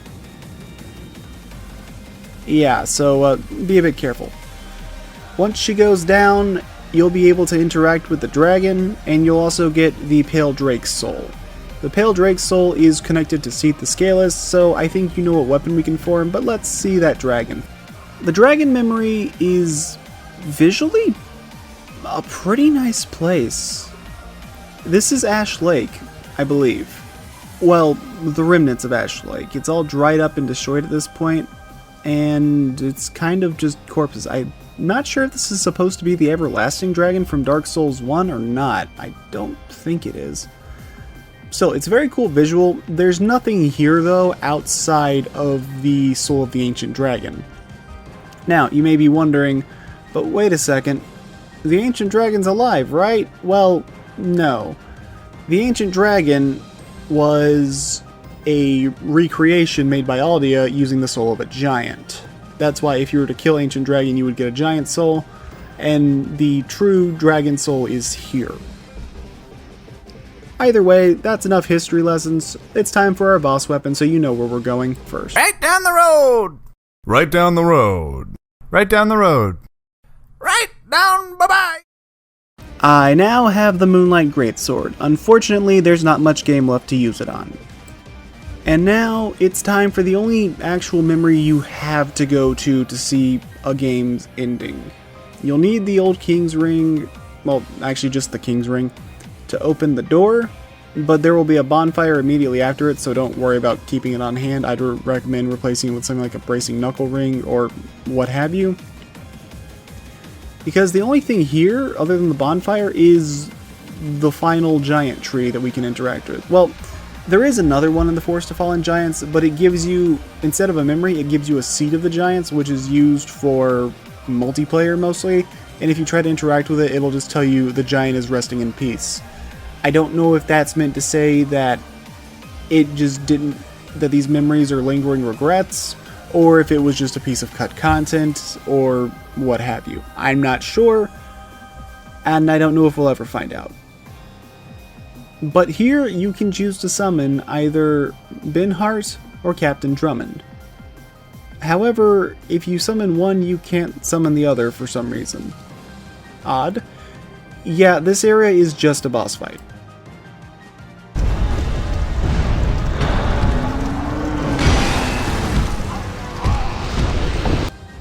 Yeah, I just thought that death was funny enough to leave in. So, unlike the other bosses, I think this is one case where the run-up should actually be considered a part of the boss fight. Here, you need to be mindful of the giant statue or you will get killed, and also watch out for the explosions, because it's time to fight, technically, the original penultimate boss of the game, the Giant Lord. And this guy is none other than the last giant in his prime. This arena, it does allow for a more unique fight if you were to go in the upper level, but it doesn't really change much because you can't hit him too well. And the sword does provide some new attacks, but for the most part you'll only really see his sword in use as his very first attack, and, well, otherwise it's mostly just stomps. Though this fight does explain why the last giant went from being resigned to his fate to being downright pissed and willing to rip off his own arm to kill you when he saw you at the start of the game. He recognized you as the human that struck him down and ultimately led to the giants being wiped out without a leader. He hates you personally, and the fact that you still live all these years later infuriates him. The fight itself isn't anything too crazy. It's your obligatory ankle hacking boss fight, but I mean, it's fun enough. It's kind of just one of those one last fights for the road sort of deals. And you know what? I kind of prefer this guy as the penultimate boss over the Throne Watcher and Throne Defender, so I like to do them first and then save this guy. This is also the only giant memory you have to do, but because it's locked behind one of those iron keys, you need to kill the Giant Lord in order to actually beat the game. Even if you get the 1 million soul memory. At this point, we've seen all we need to see in order to finish the game, but if you're going for the true ending, we do have one more boss we need to take down. None other than the Hollow King Vendrick himself. And there's a reason why we gathered all those giant souls in order to face, well, Vendrick himself. Also, Dark Fog is worthless. I learned that one the hard way. Well, it's not worthless, but it's not good. So, it's time, everyone, to fight King Vendrick. Sit down and get comfortable, because this one's going to take a while. The way this boss fight works, as far as moves go, Vendrick will almost exclusively swing his sword at you in fairly predictable movements, either horizontally or maybe going for verticals, but if you try to get away, he'll charge at you at a speed just fast enough to throw you off and catch you if you're lacking. When he goes below half health, you'll see him start going from, well, just basic swipes to now trying to throw in a few jumping slashes to show he's becoming a bit more serious with whatever remnants of senses he has left. And on top of that, he has a very rare attack I've only ever seen him use one time.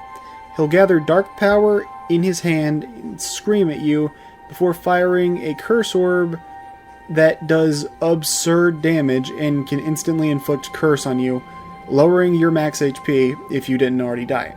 Thankfully, this attack seems to be extremely rare, so you probably won't see it. Not to say everything will be hunky-dory when you try to defeat him, however, because this boss is very tanky.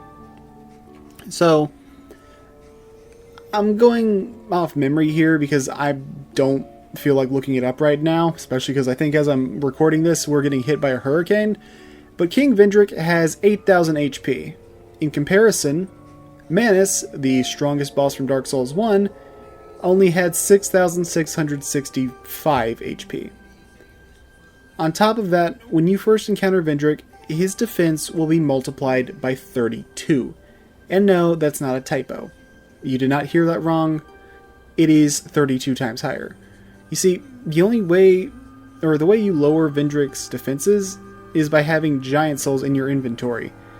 And please note, they need to be in your inventory and not consumed, because if you consume them, then they will no longer lower his defense, and that also means you're at like, what is it?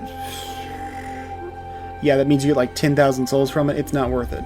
These giant souls are located in Black Gulch, the memory of Vamar, the memory of Oro, and the memory of Jay, which requires us to defeat the Giant Lord. But of course, that only gives you 4 giant souls.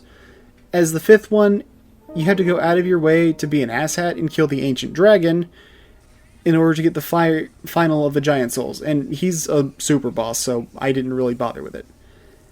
The thing is, the Ancient Dragon can one-shot you, or two-shot you even with level 300 builds that have killed everything else, including the DLC. Or just, yeah, even on a regular New Game cycle. And if you thought Vendrick had a lot of HP, the Ancient Dragon has 19,480 HP on New Game. That's over double any other boss we've seen, and that's the most out of any boss in this game. In fact, out of the entire Dark Souls trilogy, the only boss with more health is Yorm the Giant from Dark Souls 3, and he's a gimmick boss where you're hitting him for almost 5,000 damage each hit. Do not fight Ancient Dragon, it's not worth it. Just deal with Vendrick being a bit bulkier. Now, I guess a couple of other fun facts. In terms of story, Vendrick is pretty interesting. He was given a choice similar to Gwyn, where he could link the fire or choose to go hollow in order to try and save Drangleic. However, Lord Dran hasn't exactly fared the best since the end of Dark Souls 1.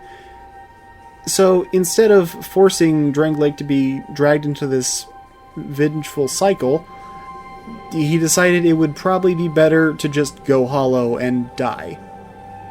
Well, or I guess live forever as a husk of himself. Now, one last fun fact, I guess. This isn't really story, this is a gameplay thing. If you were to summon an NPC for the Velstadt fight, and they had 5 Giant Souls in their inventory, after you killed Velstadt, Vendrick's defense multiplier would go to 1. So, should you choose to fight him immediately after Velstadt, he would have his base defense. But if he killed you, it would go back to only looking at your Giant Souls, and if you didn't pick up the old King's Ring, you'd now have a super bulky Vendrick in the way.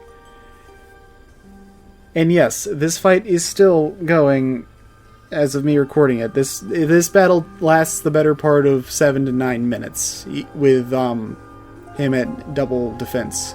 I can't even imagine fighting him at times 32 defense. It's been 9 minutes.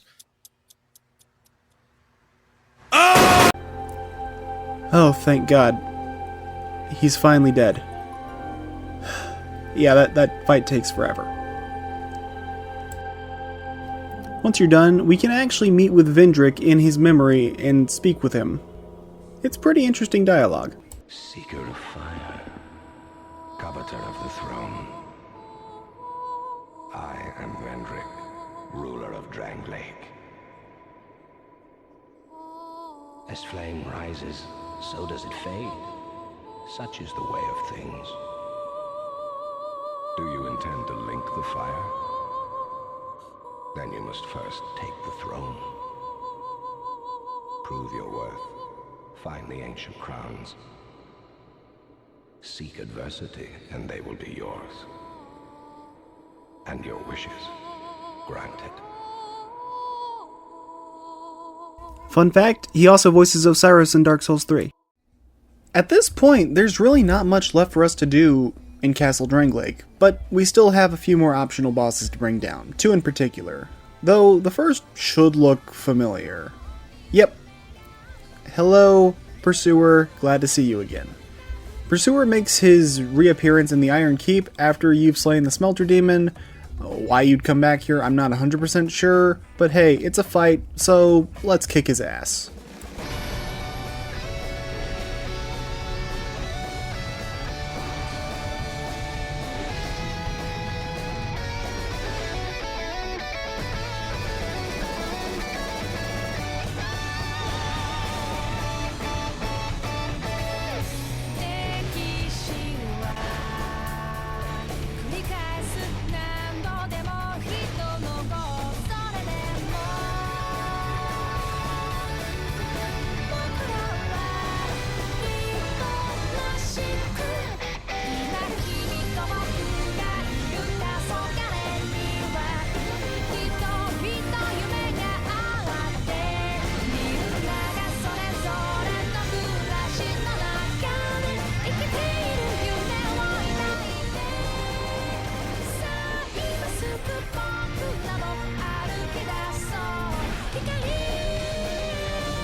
Well, that was fun. Anyways, the final Dark Chasm is going to be the one in Castle Drangleic. I recommend saving this one for last because it's right next to a bonfire instead of having to run through either a field of enemies or having to do some death-defying platforming in the Black Gulch. Now, just like the other Dark Chasms, it's a case of kill the NPC enemies to move on, though the thing that stands out a little bit here is that Havel's here. So yes, the Slam Jam does in fact make its return in Dark Souls 2's base game, and not just in the DLC. Say hello to Dark Lurker, one of the game's super bosses.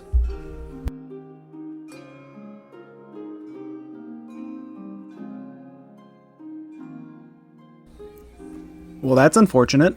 Also, every time you die you have to run your last Dark Chasm again, so that's why I saved this one for last.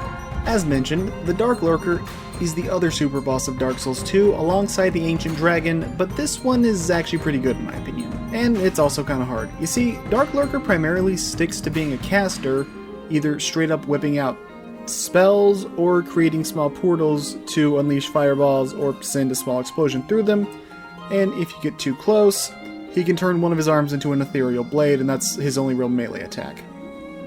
He has a second phase, which to my knowledge doesn't add a single new attack, but instead he'll multiply, creating a second Dark Lurker with its own AI, in which most duo bosses would really suck, but thankfully Dark Lurker only has, again, one melee attack, and, well, they share a health bar, so you're not having to juggle two super annoying AI, you just got a few extra projectiles to be mindful of. I'm not saying it isn't hard, it's probably the toughest boss in the base game, and as I showed earlier, I got him to 1% HP and died before on my first attempt though, so that was a little bit demotivating. It would have been so cool to kill the super boss first try.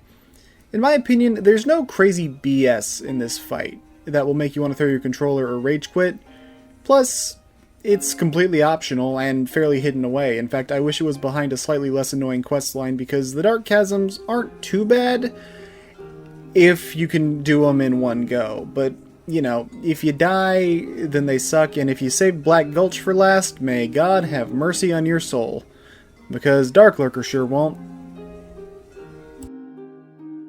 Okay, we've tackled everything I want to tackle for now, so let's finish this game. Go back to the Throne of Want, which means get your King Ring out, go to Drangleic Castle, you know, do everything like that. After the door opens, we'll get to see the Emerald Herald for one last time, and she'll finally tell us her real name.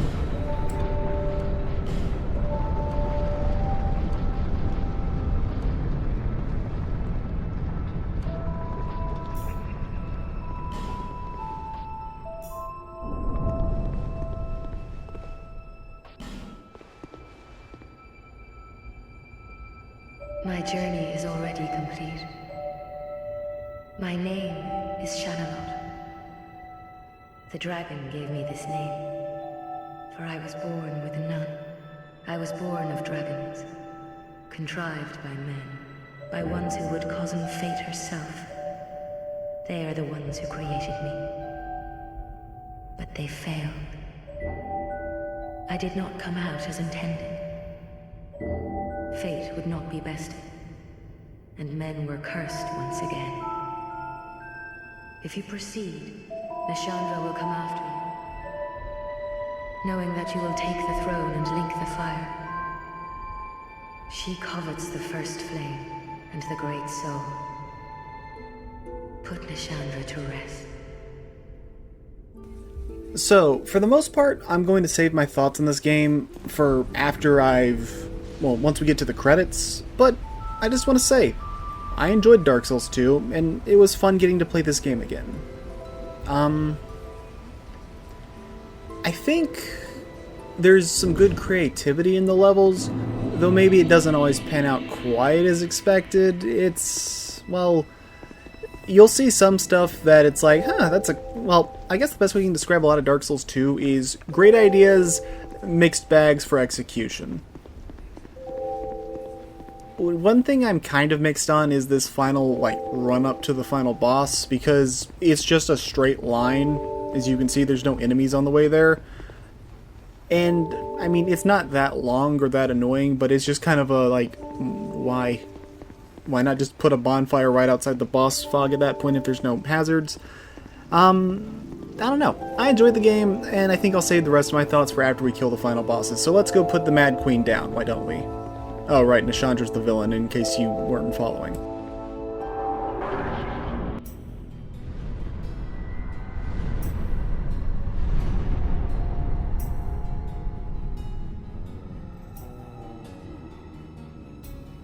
Brave undead. You have proven yourself to me.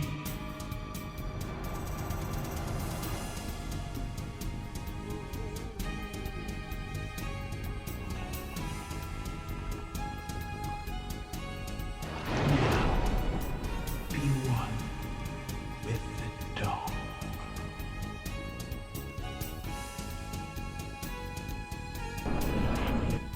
Here we are at the final boss of Dark Souls 2, and it's really freaking easy. If I'm being honest, Nishandra just doesn't have a lot of attacks up her sleeve.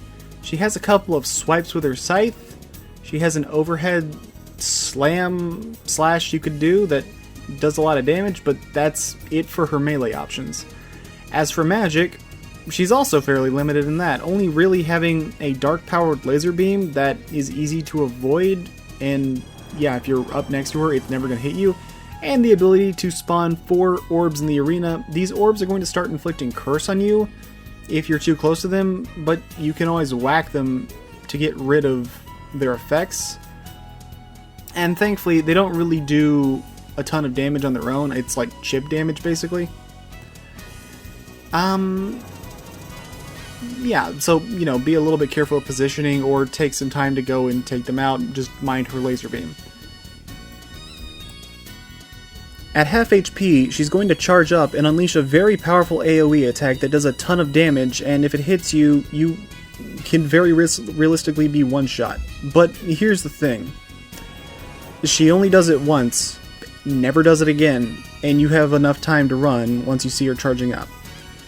I don't want to make it sound like I think this is a bad final boss, because it's not bad, but it's one of the easiest final bosses in From Software history, and I've never really died to her outside of New Game Plus battles. Though, to be fair, you are intended to fight her immediately after the Throne Duo, and she even has her own unique cutscene for her entering the boss arena after you do, so they probably didn't want to make the fight too difficult for those doing the bosses back to back. Which I respect, but here's the thing. You kill the Throne Duo, they stay dead. And honestly, I kinda wish that mindset would have continued on into Elden Ring, because oh boy, does that not continue for Elden Ring's final boss. Oh. Thankfully, the Elden Ring final boss is nowhere near as bad as it used to be. But yeah, Nishandra goes down without much fight or even a proper second phase.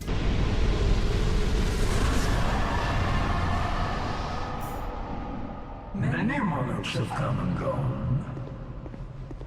One drowned in poison, others charmed to flame.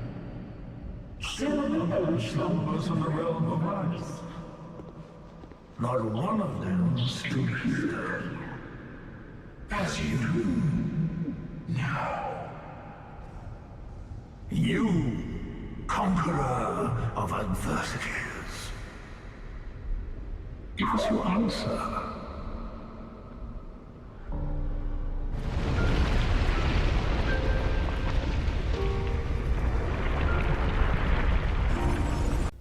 I was really tempted for this video to just have raw gameplay for the final battle against Aldia, but this fight is a lot longer than Gwyn, and I actually do have more to talk about here.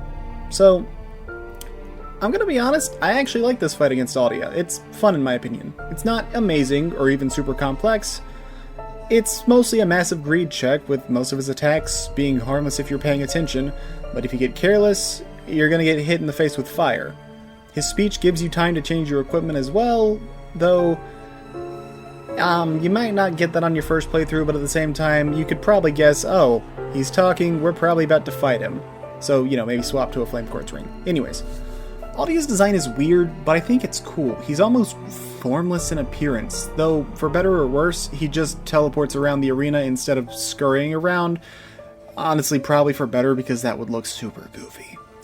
As for moves, Aldia has a couple up his sleeve, ranging from small homing fireballs that require you to stay on the move, a big explosion that he uses whenever he's about to teleport, and the same thing he used whenever you would meet him throughout the story, except now that explosion does damage, a massive nuclear bomb that he'll launch at you, but it also leaves him vulnerable while he's charging. He can send his tendrils into the ground that will shoot out a bunch of tendril spikes in the direction he's stabbed, or he can shoot multiple tendrils into the ground to erupt pillars of fire, and that's also one of the times when he's vulnerable. You may have noticed the fire surrounding him acts as a sort of shield, reducing the damage he takes by a decent amount, but in Phase 1, after his attacks, he has to drop the shield to damage you, so it's not hard to do, and honestly, the defensive buff it provides is minimal. That being said, that's only Phase 1. Phase 2 doesn't add any new attacks, but it can be seen as a major escalation of tension, as now he just increases the intensity of everything he's doing, such as doubling the homing fireballs, raising the power of his flame shield, so now it will reduce the damage he received by 90%, and it can burn you to death extremely quickly, so do not get greedy. On top of that, he's no longer going to pause for long periods of time with his shield down, so now the fire is only really going to be down and it'd be safe to melee him, either right after he teleports to a new area, or when he's readying one of his big attacks like a nuke or flame tendrils.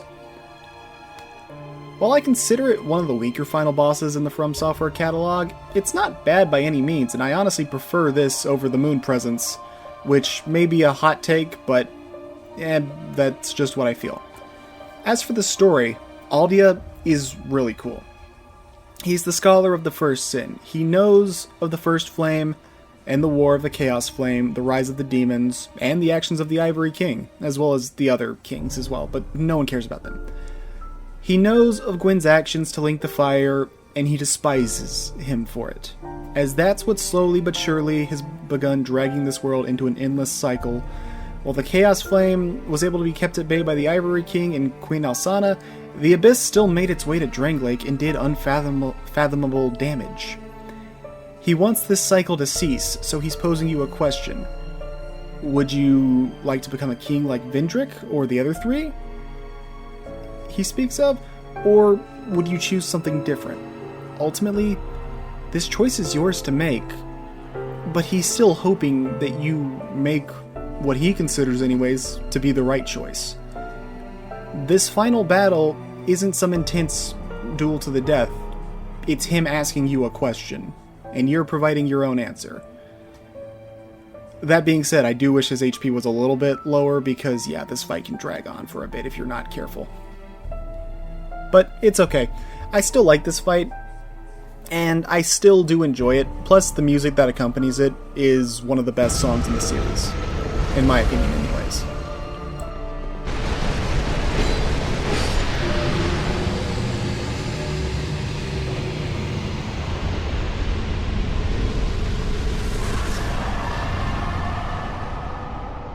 I will kill you and remain here patiently. The throne will certainly receive you. But the question remains. Would you tell me? Light, dark, or something else entirely?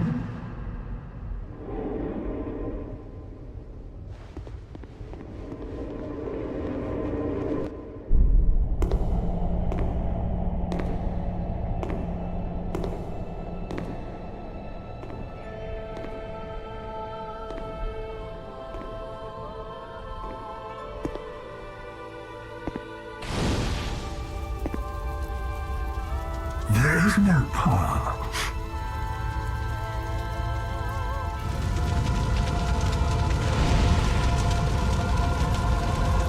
escape of light beyond the reach of dawn?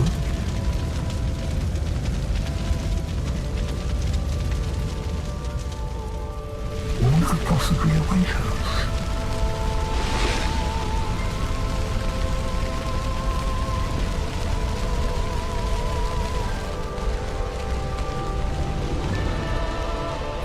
And yet we seek it insatiably. Such is our fate.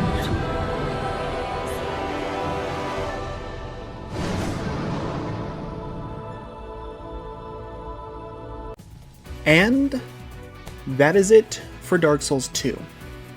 So this game asks the question, how do you follow up one of the greatest games ever made? And to be honest, I think they did a commendable job. It's not the best game in the series, and not having Miyazaki in charge definitely was a misfire, but Tanimura did a pretty good job to salvage the mess that they were apparently left with. And I think the final product ultimately turned out well. I'm glad I got to play this game again because I actually do have very fond memories of it, and was worried it wouldn't live up to how I remembered it being since I last played it. After all, the last time I had played Dark Souls 2 technically was Scholar of the First Sin, and I do not like Scholar of the First Sin, like, at all. But coming back to vanilla Dark Souls 2, it was better than I remembered, even if the visuals didn't hold up quite as well. But, I mean, that's most old games, if you think about it. And while it wasn't without some quirks, looking at you, ADP, it was fun. I hope y'all enjoyed. I actually had a really good time making this video. It was surprisingly fun editing it, and I think I got it a bit more structured than some of my other videos have been, so I'm hoping it turns out well. If you watched this far, thanks. And that means you're either one of my friends who's watching it to be nice, or that means you really need some background noise and for some reason you don't find my voice annoying, which, hey, I'll take it. But I have to warn you, because you watched this far, prepare to see my videos spammed in your recommended box for the next week. For that, I apologize, but only kind of. If you haven't played this game, I'd highly recommend giving it a try, but I must specify, please play the vanilla version of the game and not Scholar of the First Sin.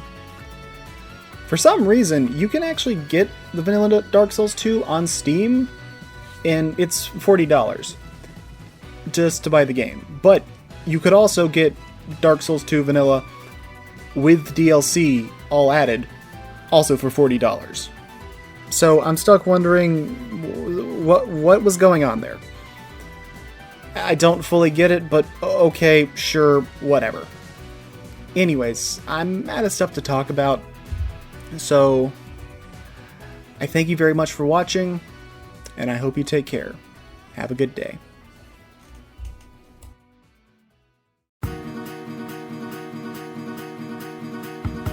Ah, crap, I forgot about the DLC.